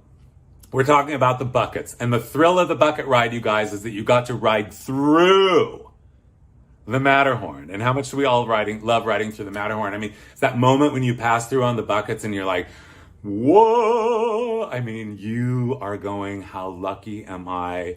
What have I done to deserve this? What have I done to deserve this thrill? I know. So anyway, but you guys, before the Matterhorn, this is what it looked like. So now we're back in the original Tomorrowland side of between Fantasyland and Tomorrowland, and these are the buckets going over the mountain. Originally, yeah, you see that big kind of mountain there in the distance on the right? They didn't have the Matterhorn originally. So they had, when they built the buckets, they had this. And apparently Walt Disney thought it was quite unsightly. Not only that, but it was called this little hill up there where, they went over. It was called Makeout Hill. So anyway, they're like, we got to do something about this. We got to cover that up. How about we build a mountain? And so they did, you guys. Hello, the Matterhorn. I know, duh. So, and here we are coming back through. You can see the through there, going through the Matterhorn, the yacht bar, the monorail track there and everything. Just to ride the monorail was so wonderful. I mean, the Matterhorn, well, and the monorail, and the buckets. So the buckets were gone in the 90s, but they lasted a long time. And anyway, it was the perfect view of the submarine ride, you guys. And how much do we love the submarines? Again, you always had to ride on this attraction at Disneyland, and it's still there. All these years later, been there since 1959. There are 8 or 9 of them. They are actually authentic submarines. And I mean, there was such a thrill to crawl down there and get all claustrophobic in that tiny little space and everything. And also, for a couple of years, I believe, in the 60s, they had mermaids, young ladies, combing their hair, sitting out on the rocks. But they need to bring that back, don't they? I know. But so here's what you would experience originally when you rode on the submarine. First thing you would see when the ride began, when the experience began, is bubbles, more bubbles than you've ever seen in your whole life. Bubbles, bubbles, bubbles. And then the bubbles would clear and you'd be in motion and you would see this giant fish. It's like a giant black sea bass. I mean, I don't even know what he was doing there, but he was there and he was like 12 feet long. He was absolutely enormous. And every time you go, there he is. And he was just there. That's it. I know. But anyway, the ride went on and there were underwater scenes and exciting things to experience. And I mean, the whole time your mind is boggled, of course, because you're on a submarine. So anyway, so then we finally are coming in for a landing. We took a little submarine ride break there, you guys, but now we're back on the buckets. We're coming in for a landing in the original Tomorrowland. Skyway there. Don't you love that tower sign? I know. And so, by the way, I guess we might as well get it out in the open. Back in the day, I mean, it was pretty crystal clear to those who enjoyed for those who like to partake in a little, alternate smoke, the medicinal stuff. This is where in Disneyland that you would pack a little something in pack your little peace pipe in your backpack there and you'd whip it out on this ride. This was the place. You'd bend down, take a puff and blow it out. No one would ever be the wiser. So, okay, then I might as well just say it. The Skyway is the place in Disneyland where you'd get stoned. And apparently, this guy's been enjoying a little, right? Anyway, I mean, don't you love them? I love this guy and his new girlfriend, Little Bo Peep. Isn't she adorable? And I love the fact that he's wearing like a 1970s shirt, but this slide is marked like 1960. So I don't know, not everything makes sense in this world. It never will, it never has. But what does make sense is the fact that originally, where you see the dirt there, and we're back in the original Tomorrowland, you guys. You see the buckets, of course. You see the TWA, Rocket to the Moon, and the yacht bar there on the right. But what you are seeing there for the first time right now is in the place originally where the submarines was the Viewliner ride, you guys. This was the original here it is, right here. There was an orange one and a blue one, and this was one of the shortest lived attractions ever in Disneyland. It lasted for just a year and a half. Anyway, it's absolutely adorable. As you can see, it is the monorail waiting to happen. I love the style of it. I love the front of it. It's so mid-century modern. It's so classic, like 50s modern, isn't it? I know. So, and I will tell you that we do know that, that door, that's like a car door. That is a 1954 Oldsmobile door, an Oldsmobile dashboard, Oldsmobile windshield. It even has a rear view mirror. It says it right there, the Tomorrow Viewliner and Santa Fe. I don't know if someone's rubbing something up against that. Probably not their inner thigh. But anyway, reference to what I said about the acapella rocket. Well, anyway, never mind. The Tomorrowland Viewliner. I just look at that T. Look at that. Oh, I mean, just everything about it, that color. So, yes, as I said, it was the prototype for the original. It was the prototype for the Matterhorn. According to the legend, well, it's pretty well known that Walt Disney wanted a Matterhorn in Tomorrowland from the very beginning. But in 1955, he had neither the funds nor the technology to build a monorail. Did I say Matterhorn? Monorail. He wanted a monorail in Disneyland, but he couldn't afford it. Nor did he have the technology. So he had to settle for the Viewliner train. But you guys, I wanted you to see the back of the Viewliner train. Nobody ever gets to see the back of it. The Viewliner train is long gone. It was only there, as I said, for a year and a half. Look at that wrap around rear bumper, that kind of coming to a V wrap over roof line. This is spectacular mid-century modern design, you guys. And 2 stacked 1956 Ford taillights.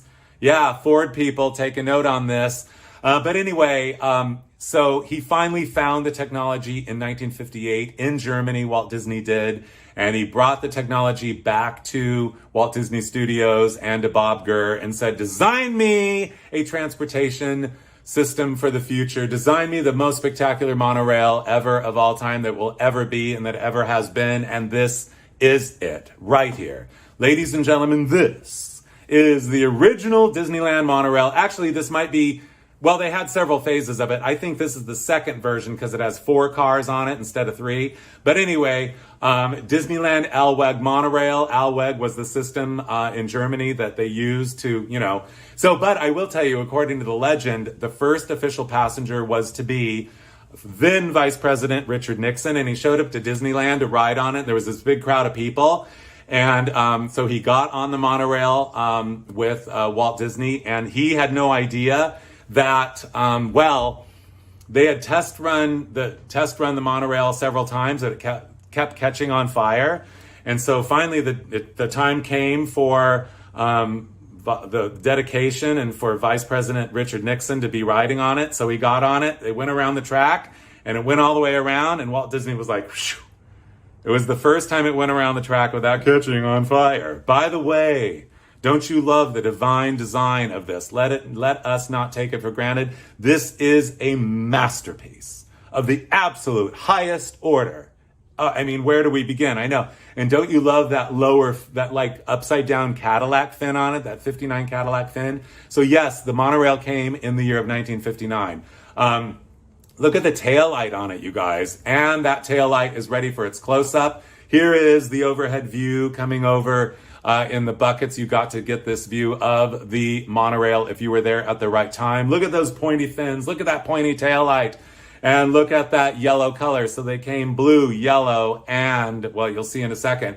But what I want you to notice, you guys, is when we see, here we go. Here is the full yellow car, but without that little taillight. According to the legend, that taillight couldn't quite, it kept bumping on the track and braking. So they had to get rid of that little taillight add-on there. But don't you love that beautiful yellow color, you guys? Blue, metallic, yellow, and red. And here it is, the bubble top. And of course, there was something quite powerful and quite like mind-boggling when the Matterhorn. Why am I saying Matterhorn? I think I've had a mini stroke. Forgive me. Let me have a drink of water. Oh, I know. Okay. It's a lot, you guys. We are live. This is really live. Okay, so the Matterhorn and the submarines, they're best friends. Look, I know. And so anyway, and don't you love the bubble top on the monorail and everything? And here is, I love this beauty shot of the monorail, just the divine simplicity of mid-century modernity realized better and more beautifully and more futuristically than any other mid-century modern or any other era of modern transportation has ever been realized. Exquisite in every design detail. As I said, this is, a true masterpiece. So you guys, I will have you know that I went backstage at Disneyland once and I had no idea that the monorail actually sleeps, right? The track goes into this big barn thing, and it is where the train sleeps on the bottom, and the Matterhorn's right on top of it on the track and everything. They are best friends too. So we didn't know the monorail is best friends with the submarines and the train that goes all the way around Disneyland. Of course, the iconic train, originally there were 2 of them. And they went all the way around the park as they do today. Of course, there's more than 2 now. But anyway, the other thing is originally they only stopped at Main Street USA Station and at Frontierland. But then shortly thereafter, they added a Fantasyland stop, and here the new stop in Tomorrowland in the year of 1958. Don't you love those dinosaur neck lamps, you guys? I know those track lamps. Aren't they gorgeous? And the train itself. Oh. So you guys, okay, then we go through Primeval World. So what you may or may not know is that Primeval World is actually it was recycled from the 1964 World's Fair of New York. So Walt Disney provided several attractions at the New York World's Fair. 3 of them came to Disneyland. Actually, 4 of them came to Disneyland, and this was one of them. Great Moments with Mr. Lincoln. It's a Small World. And, Small World, Great Moments with Mr. Lincoln. And this one, and the Carousel of Progress. Yes, Primeval World. So this is actually a shot from the New York World's Fair where you actually got to see the attraction sitting in a convertible Ford motor car from the year of 1964. Can you believe that? So anyway, but these are the original dinosaurs that are still today in the Primeval World. And there's no trip to Disneyland without going through the Grand Canyon diorama, which was added first. When you go around the train, and then that was 1958, and then the Primeval World, which came after the World's Fair, so about 1966. Here we are out front, and we see 2 train cars here, and one on the right, that open train car. Apparently they didn't last long because Walt Disney thought it was a cattle car, and he said no one wants to feel like they're cattle. And by the way, yes, I know, the Mickey garden there, the Mickey Mouse, that is still there at Disneyland. That has been there since day one. That is an icon of Disneyland and the perfect place to strike a pose. And out front there you see him again as a dramatic backdrop of the Disneyland Marching Band, which was apparently, according to the legend, only hired to be there for the first 2 weeks of Disneyland, but they obviously were such a perfect fit that they said, no, you gotta stay. So they hired them to stay. And the other thing is according to the legend, they didn't have music. They played by memory. The whole band played by memory. And the other thing was Vesey Walker is the leader there on the left, beautifully dressed in white. I know. And he is the one that also had the idea, according to the legend, to have the fireworks show at 9 o'clock at night. That was an excuse for people to have to stay at Disneyland past, a little later and spend a little more money.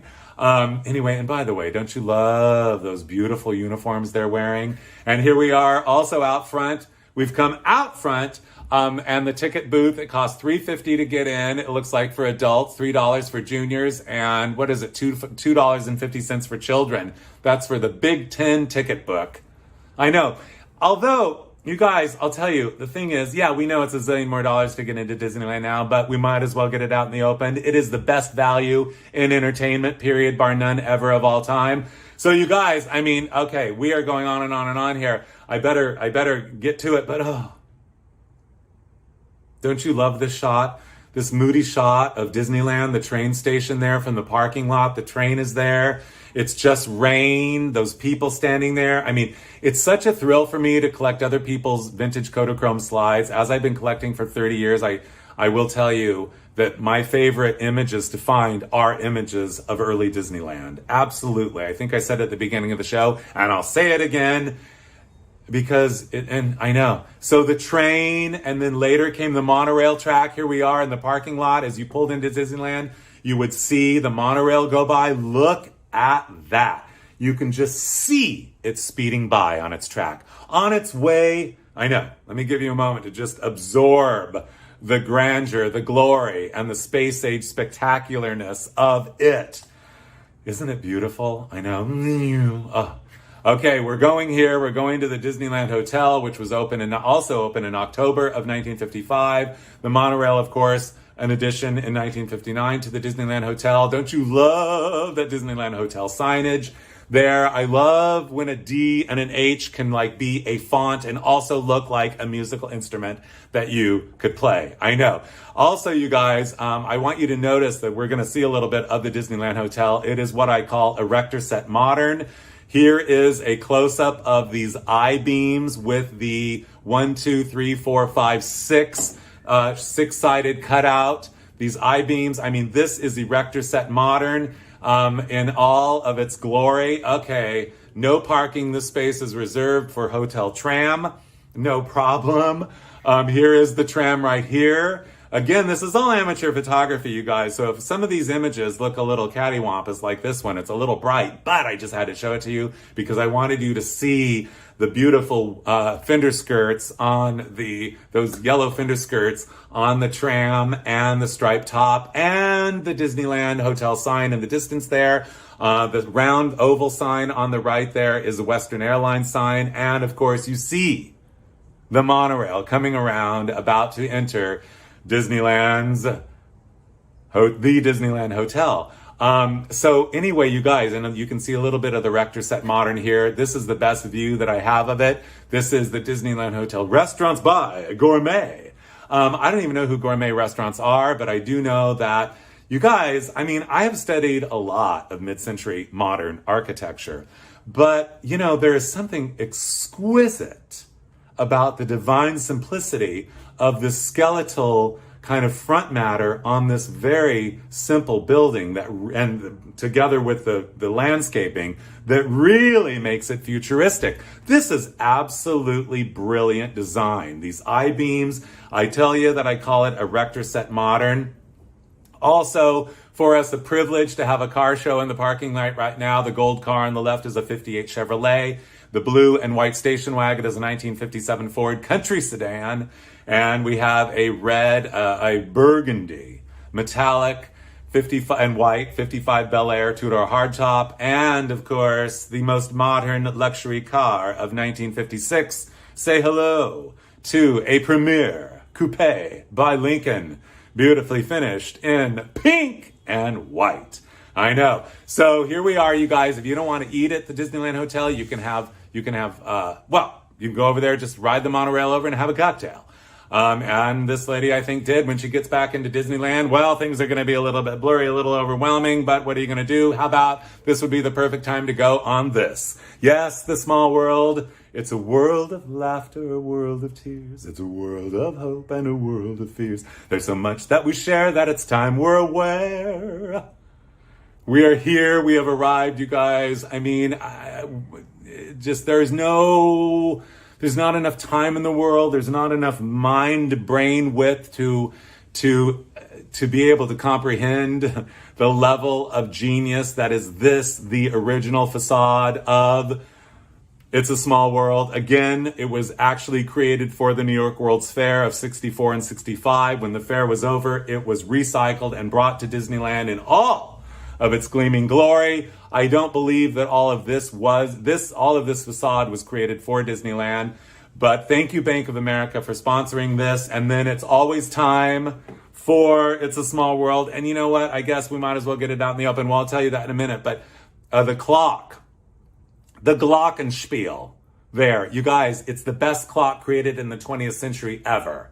I mean, look at this clock, you know, that face up there, that sun is going like this, and all of a sudden all these figurines come out, and they are ready for their close-up there. We've got Queen Nefertiti, or whoever that is, one of King Tut's friends on the right. We got Little Red Riding Hood on the left. Anyway, the opposite way. King Tut's friend on the left, on the right, Little Red Riding Hood. We got a sombrero there. We got 3 toy soldiers. Look at those plumes. Best plumes ever. And, of course, a little mountain climber there in Bavaria, looking out over, probably looking at these. Yes, indeed. I guess everyone knows that if you grew up in Southern California, this is where you learn what a topiary is. You learn the word topiary waiting in line for It's a Small World, you guys. Speaking of small world, these people are just riding that boat in there and everything. And then you go in there and you're like, who am I? What am I? And how did I get here?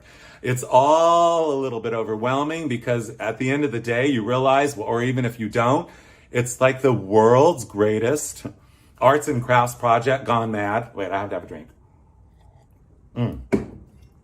I need a little tissue. But anyway, it's okay. Okay, we're back. How's everybody doing so far? Are we good? Yeah. Woo. Okay, small world. I know. It's all just like, and then you're like, okay, and then you see this and you go like, you know, you learn. I mean, it's a teaching, it's moments of teaching. Disneyland is so full of teaching moments. As I said earlier, I learned more at Disneyland than I learned at school. This is where I learned originally about Venice, Italy. And then when I went to Venice, Italy, I remembered Venice, Italy in the small world. It didn't look exactly like this, but it was, well, it was amazing, of course. And then out front, who do we have? Who's afraid of the big bad wolf? The big bad wolf, the big bad wolf. Who's afraid of the big bad? None of these people are, including that little child there with that very special souvenir hat with a wraparound trim all the way around. And don't we love the big bad wolf, you guys? And oh, here is, speaking of, no one's afraid of the big bad wolf, not even one of these three little pigs, you guys. I love the fact that this, well, I mean, when the tourist, I love it when the tourist looks like the walk-around character, don't you? I know. So you guys, originally, before It's a Small World was there, in its place was what they called, back then, the Midget Autopia. Yes, Autopia. How much do we love Autopia? So these were little tiny cars. They only lasted, I think it lasted until about 1966, late 50s to mid 60s. Midget Autopia, as I said it was called. They wouldn't call that now, of course, but they did then. And anyway, so it was not like the Highway of the Future. It was more like going through country roads. It was for the little kids. There were 2 steering wheels. You got to drive through the barn and everything. And then when the ride went away in 1966, according to legend, Disneyland gave it to Marceline, Walt Disney's hometown, Marceline, Missouri, and they put it in a park. So I'm not exactly sure what the status of it now is all these years later, like 55 years later. I doubt that it is still going. In fact, I know that it's not still going, but I would like to go there to find out what happened to all those original little cars. Aren't they adorable? I know. Speaking of adorable, where do we begin? We have come full circle, you guys. Yes, we are back in. We have not finished exploring the original Tomorrowland of 1956, or what am I saying? The original Tomorrowland of 1955. It was the world of 1986. The TWA rocket to the moon, the hat bar there, Mickey Mouse ears for sale. And you can see right in the middle at the bottom of this picture, you can see the Tomorrowland man is on his way for a break. And while he's going on a break, we're going to go on one of the other short-lived attractions at Disneyland ever, the Phantom Boats. They were in Tomorrowland for, according to the legend, 11 short months. There was pink ones, white ones. You can see a turquoise one back there and black ones. They were 2 passenger and 1 ride operator for every 2 passenger.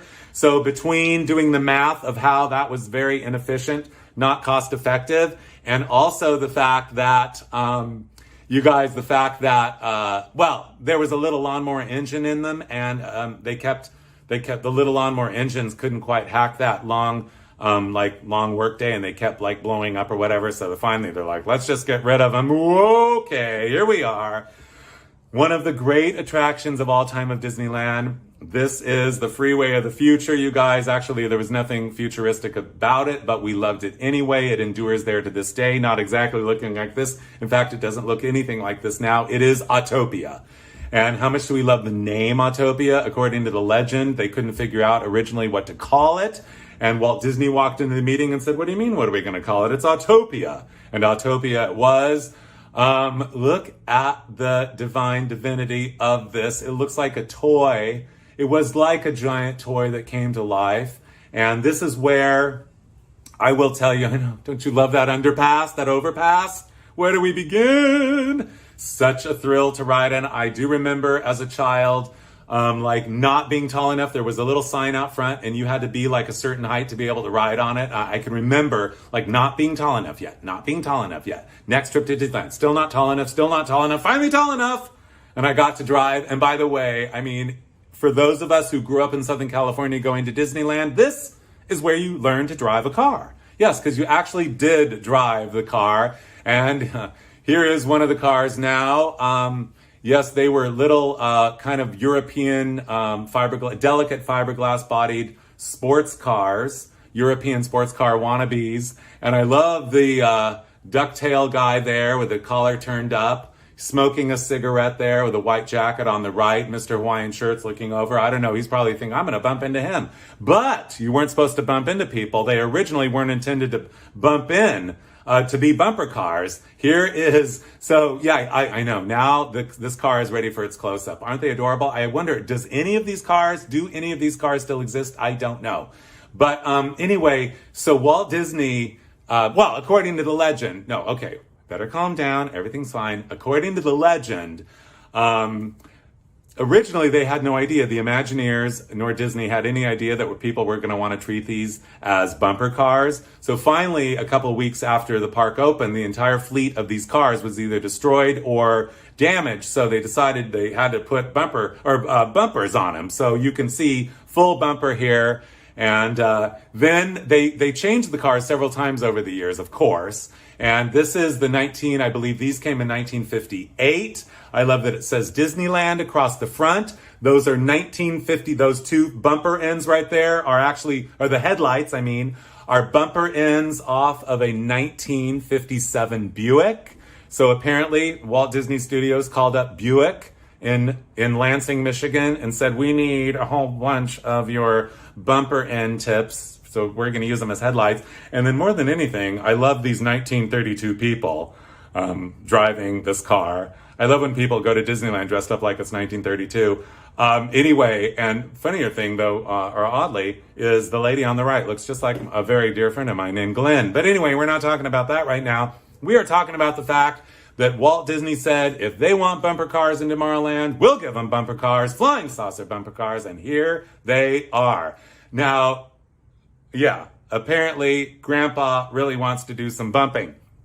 So according to the legend, the flying saucer bumper cars were there from 1961 to 1966, but they were not terribly democratic because if you were too heavy, you just sat there. If you were too light, you'd just flip right over on your side. So in 1966, they were gone, never to be heard from again. And here is, you guys, how much do we love, again, the Tomorrowland Man. We love the Tomorrowland Man, and now he's got a Tomorrowland girlfriend. And look at his costume. This is Halloween costume goals right here. I want to be this, don't you? And then, don't you love the girlfriend there with a shocking pink lined superhero cape and a right across the front in case you forget where you are? You know, you're at Disneyland and strike a pose. There's nothing to it. I want to say thank you to Daddy Longlegs for being such a great poser and playing along with us. You look sensational. I wonder where you are. I wish you could tell you how wonderful you are.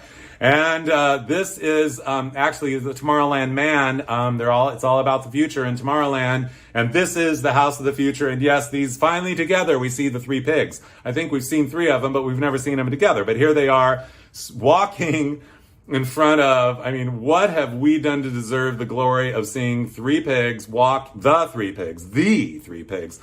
in front of the House of the Future? Ladies and gentlemen, yes, at the entrance of Tomorrowland, between the castle and Tomorrowland, stood this between the years of 1957 and 1967, when apparently they thought the future was over.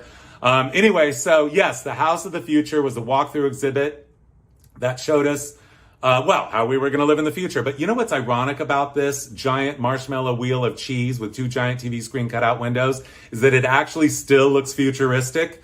The brochure boasted not a natural material in the entire house. And anyway, I just wish, this is the one thing that I really wish they would bring back. Again, to give you an idea and to give it a little close up, there's the castle right there. And I just love looking at it. According to the legend, when they went to take it away, they brought the wrecking ball in. The wrecking ball bounced right off of it because it's made entirely of plastic. So I will tell you that, hold on, I need another drink of water. Okay. So I will tell you that something interesting happened to me a long time ago when I first started doing slideshows. Actually, it was probably about 20 years ago. I did a slideshow in a backyard, these wealthy people in Irvine, and I showed this slide, and this guy walked up to me afterwards and said, you know the story you told about the wrecking ball bouncing right off of it, and the fact that the plastic House of the Future had to be cut apart in pieces and hauled away. That is true, and I know that because my grandfather owned the sanitation company that was contracted to come to Disneyland and haul all those big plastic pieces away. And I'll tell you where we took it. I was a teenager at the time. I'll tell you where we took it. We took it to, and we got interrupted. And I never heard where all the plastic pieces went. So finally, 17 years later, I got asked by Kevin and Jody, look them up, Kevin and Jody, they're Disney legends. Kevin and Jody asked me to be in the Anaheim Halloween Parade. So I get there and they said, you're going to ride in this Cadillac convertible. So I said, okay, great. So I get in the Cadillac convertible, 1974 Cadillac Eldorado convertible, and rust color inside and out. It was gorgeous. And I sat up on the back, and the guy was in the front seat driving it. It was his car. He turns around and says, "Do you remember me?" And I'm like, frankly, at this point, I just say, no, I didn't. So I said, "No, sir, I don't remember. Remind me where we met." He said, "Well, at a party 17 years ago in a backyard in Irvine, I told you that my grandfather was contracted by Walt Disney Company to come and take all the parts and pieces of the House of the Future away when it was demolished and cut up. And he said, I never got to tell you where we took it. We took it to the landfill in Brea, California. Right now in the landfill, somewhere buried way down, or somewhere there, are the parts of the House of the Future made entirely out of plastic. That means it's still perfectly good. We could dig it up and melt it back together." I know. Okay, again, I just wanted to give you an idea of where it was in Disneyland. You see the hub. So as I told you, the House of the Future, I love the House of the Future so much, and I just discovered this photo. I wanted to share it with you. It was in a pool of water, or a reflecting pool, and I love the zigzag walkway there. They had to put rails up. People kept falling in, I guess, but you can see the hub of Disneyland. So it was right by the castle and the entrance to Tomorrowland. I just said that already. But anyway, here is the inside of the House of the Future, the living room. Predicting the way that we were going to live. The giant TV screen, they kind of got that right, although we do love this very shapely version of it, don't we? I love that sofa kind of wrapping around there, doing double duty as a desk. I love the fake flowers that someone's channeling the 1970s with, not fake flowers, the dried flowers. Remember dried flowers? Please do not light a match. They will go up in a big poof. But anyway, you guys, I will tell you, interior shots of the House of the Future are extremely rare. And that is why I covet that shot you just saw of the living room. And even rarer is the shot of the kitchen. There's a lot going on here. I don't know if that's on the lower right. That's some sort of a dishwasher situation. We got a stripe panel over there with some sort of a computer telephony thing or something. I don't know. Don't you love the orange and pink? Little storage areas there. One of the bigger storage bins is pulled out. That's like the new version of a cabinet. I love it. And it looks like we've got some condiment dispensers up there. We see mustard and ketchup. How about, it's got to be like, okay, they didn't quite have ranch dressing yet then in the 50s, but mayonnaise and maybe tartar sauce. I don't know. But those two ladies are just like, we're living in the future right now. The boys' bedroom. Here it is. I love the little freeform sofa there with those two little candy corn pillows on it. Apparently, someone was a little freeform couch wetter, because it's covered in plastic. I love the little princess telephone. I love the piece of furniture with the crisscross top. Sorry, I better calm down. Missing the piece of glass, but we got a Lady and the Tramp doll and jet fighter plane and a little desk. That'd be a perfect place for your laptop. And you guys, the dodo bird print curtains you can't see, but when you open them up, voila, you see the new Tomorrowland of 1967. Yes, in 1967, Disneyland's Tomorrowland got a complete and total makeover. A redo, a rethink, a re-everything. And this is the entrance. By night, by day, it was as though, I remember as a child, when you got there, when you approached this, it was as though you were going to heaven. The heaven of the future. Yes, it was. It was so futuristic. It was so, the feeling of being there, I can remember as a child, it was euphoric. You just couldn't believe how lucky you were. The coolest place it was the coolest place at the coolest place in all of Disneyland. The coolest place was Tomorrowland. The rocket jets, the people mover, another view on the upper level were the people mover cars. We loved the people mover. They were super slow, but we loved them anyway.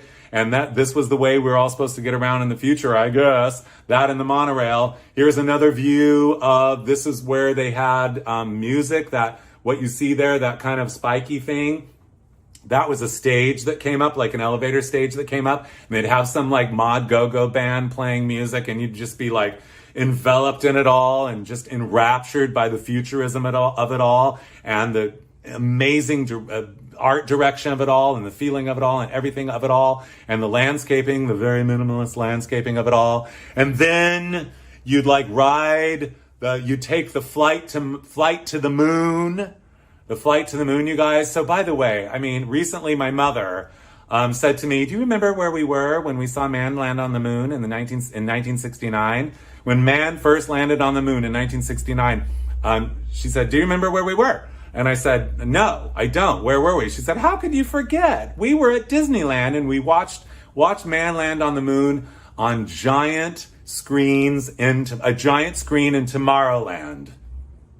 And then we went on flight to the moon. It's like my brain almost exploded. Well, I was only 6 years old at the time. So, but anyway, I mean, just the mere thought of having like the reality and the imagination of it all. Disneyland has graced me, I'll speak for myself, and I'm sure you too, with so much. And I am so grateful to have had the privilege of being there at Disneyland, experiencing Disneyland and learning from Disneyland. And it really hardwired me. That I learned everything I needed to know at Disneyland, my dad's used car lots, shopping malls. Those are my and thrift shops. 4 places. Those were the 4 places I learned everything I ever needed to know. Thrift shops, my dad's car lot, shopping malls, and Disneyland. So anyway, and here we are at America the Beautiful. This was my second all-time favorite attraction at Disneyland. It was again, like Sir Rama that came before it. It was a movie in the round, and they oh, beautiful, for spacious skies, for amber waves of grain. It made me feel such pride to be an American. This is where I learned about American pride. At Disneyland in America the Beautiful, because it was a showcase of all the iconic Americanness of America. And it was heaven. It was heaven on earth. You'd hear the chorus singing, America. I mean, okay, I'll calm down. But anyway, I need a little drink of water before we get to the murals of Tomorrowland by Mary Blair, who also designed It's a Small World. I mean, these gorgeous murals, absolutely spellbinding. That big sun, the children, the little boy on the right, playing tricks on a bicycle and all that. I mean, they were just, I wish we could get into the detail. We don't have time right now. But here we do see the People Mover right here. And we also, the People Mover gets its close up and that track that it's on. And we see that Mr. and Mrs. Tomorrowland, well, Mrs. Tomorrowland has now got a miniskirt and go-go boots. And looks like they've had a child. And we all know there are no guarantees in life. Just because you and your partner are Tomorrowland does not mean that you will not have a Frontierland child. So up on that People Mover is this little girl, and I can identify with her feeling right there. She is realizing, as I realized as a child being at Disneyland, this is forming me. This is part of who I am. This has enveloped me. This has inspired me. This has educated me. Every nuance, every detail of Disneyland. I mean, it's all just too much. It's all just spectacular. And she's having that moment where she realizes, isn't she? I know. And there it is, the Astro Jets, the Rocket Jets. I'm sorry, they are the Rocket Jets and the People Mover. We used to ride those Rocket Jets around. They were up there 3 floors up above, and they were scary, but we loved them anyway. They were kind of like the Dumbo ride, rocket ship version of it. 1, 2, 3, up, 1 down, up level. 3 levels, high, low, medium. Oh, they were wonderful. And we are actually seeing the Rocket Jets and the People Mover from my all-time favorite attraction at Disneyland, the Carousel of Progress. Here we are sometime in the 1920s. So this was sponsored by General Electric. There were about 4 scenes going through time, tracing the household progress with electricity and how it changed our lives and everything. And this is the ride that taught me to look through the layers of time. This is how that discipline in my brain got functionable. I didn't know it at the time, but it was only at Disneyland from 1967 to 1973. And this will forever and always be my favorite attraction and the one that I love the most. Here we are sometime in like the late 1940s or early 1950s. And this man there is fixing himself a sandwich, and he's showing off how beautifully his red sweater goes against that mint green of that kitchen and all, again, the appliances. And it was all talking about the progress. Yes, robot, audio animatronic, robot mannequins sang and spoke to us about the pleasures of household progress. Here we are sometime beyond the year of 1973, where these people are living in the perfect open floor plan, high rise with a perfect view of the perfect city, with perfect windows, the perfect Christmas tree, the perfect furniture, the perfect double wide refrigerator with perfect lighting, and the dog over there, it's Christmas time, and we don't care that the whole thing is actually just an advertisement for General Electric products. No, we don't, because I will tell you, it inspired me so much. And there was a song that they sang that went, "There's a great big beautiful tomorrow shining at the end of every day. There's a great big beautiful tomorrow." These are the words that I learned to live by. This helped hardwire the optimistic spirit that I have. No matter how tough times may be, always hold the hope of these words. There's a great big beautiful tomorrow, and tomorrow's just a dream away. Never be afraid to dream. Never be afraid to let your mind wander into the wonderfulness of goals that you create for yourself. And let's never ever take for granted the true greatness. I'll never take for granted the true greatness of Disneyland and just how it has empowered my psyche in so many ways that I am so grateful to Walt Disney and all the Imagineers and everyone else who ever put Disneyland together. And I just want to say thank you.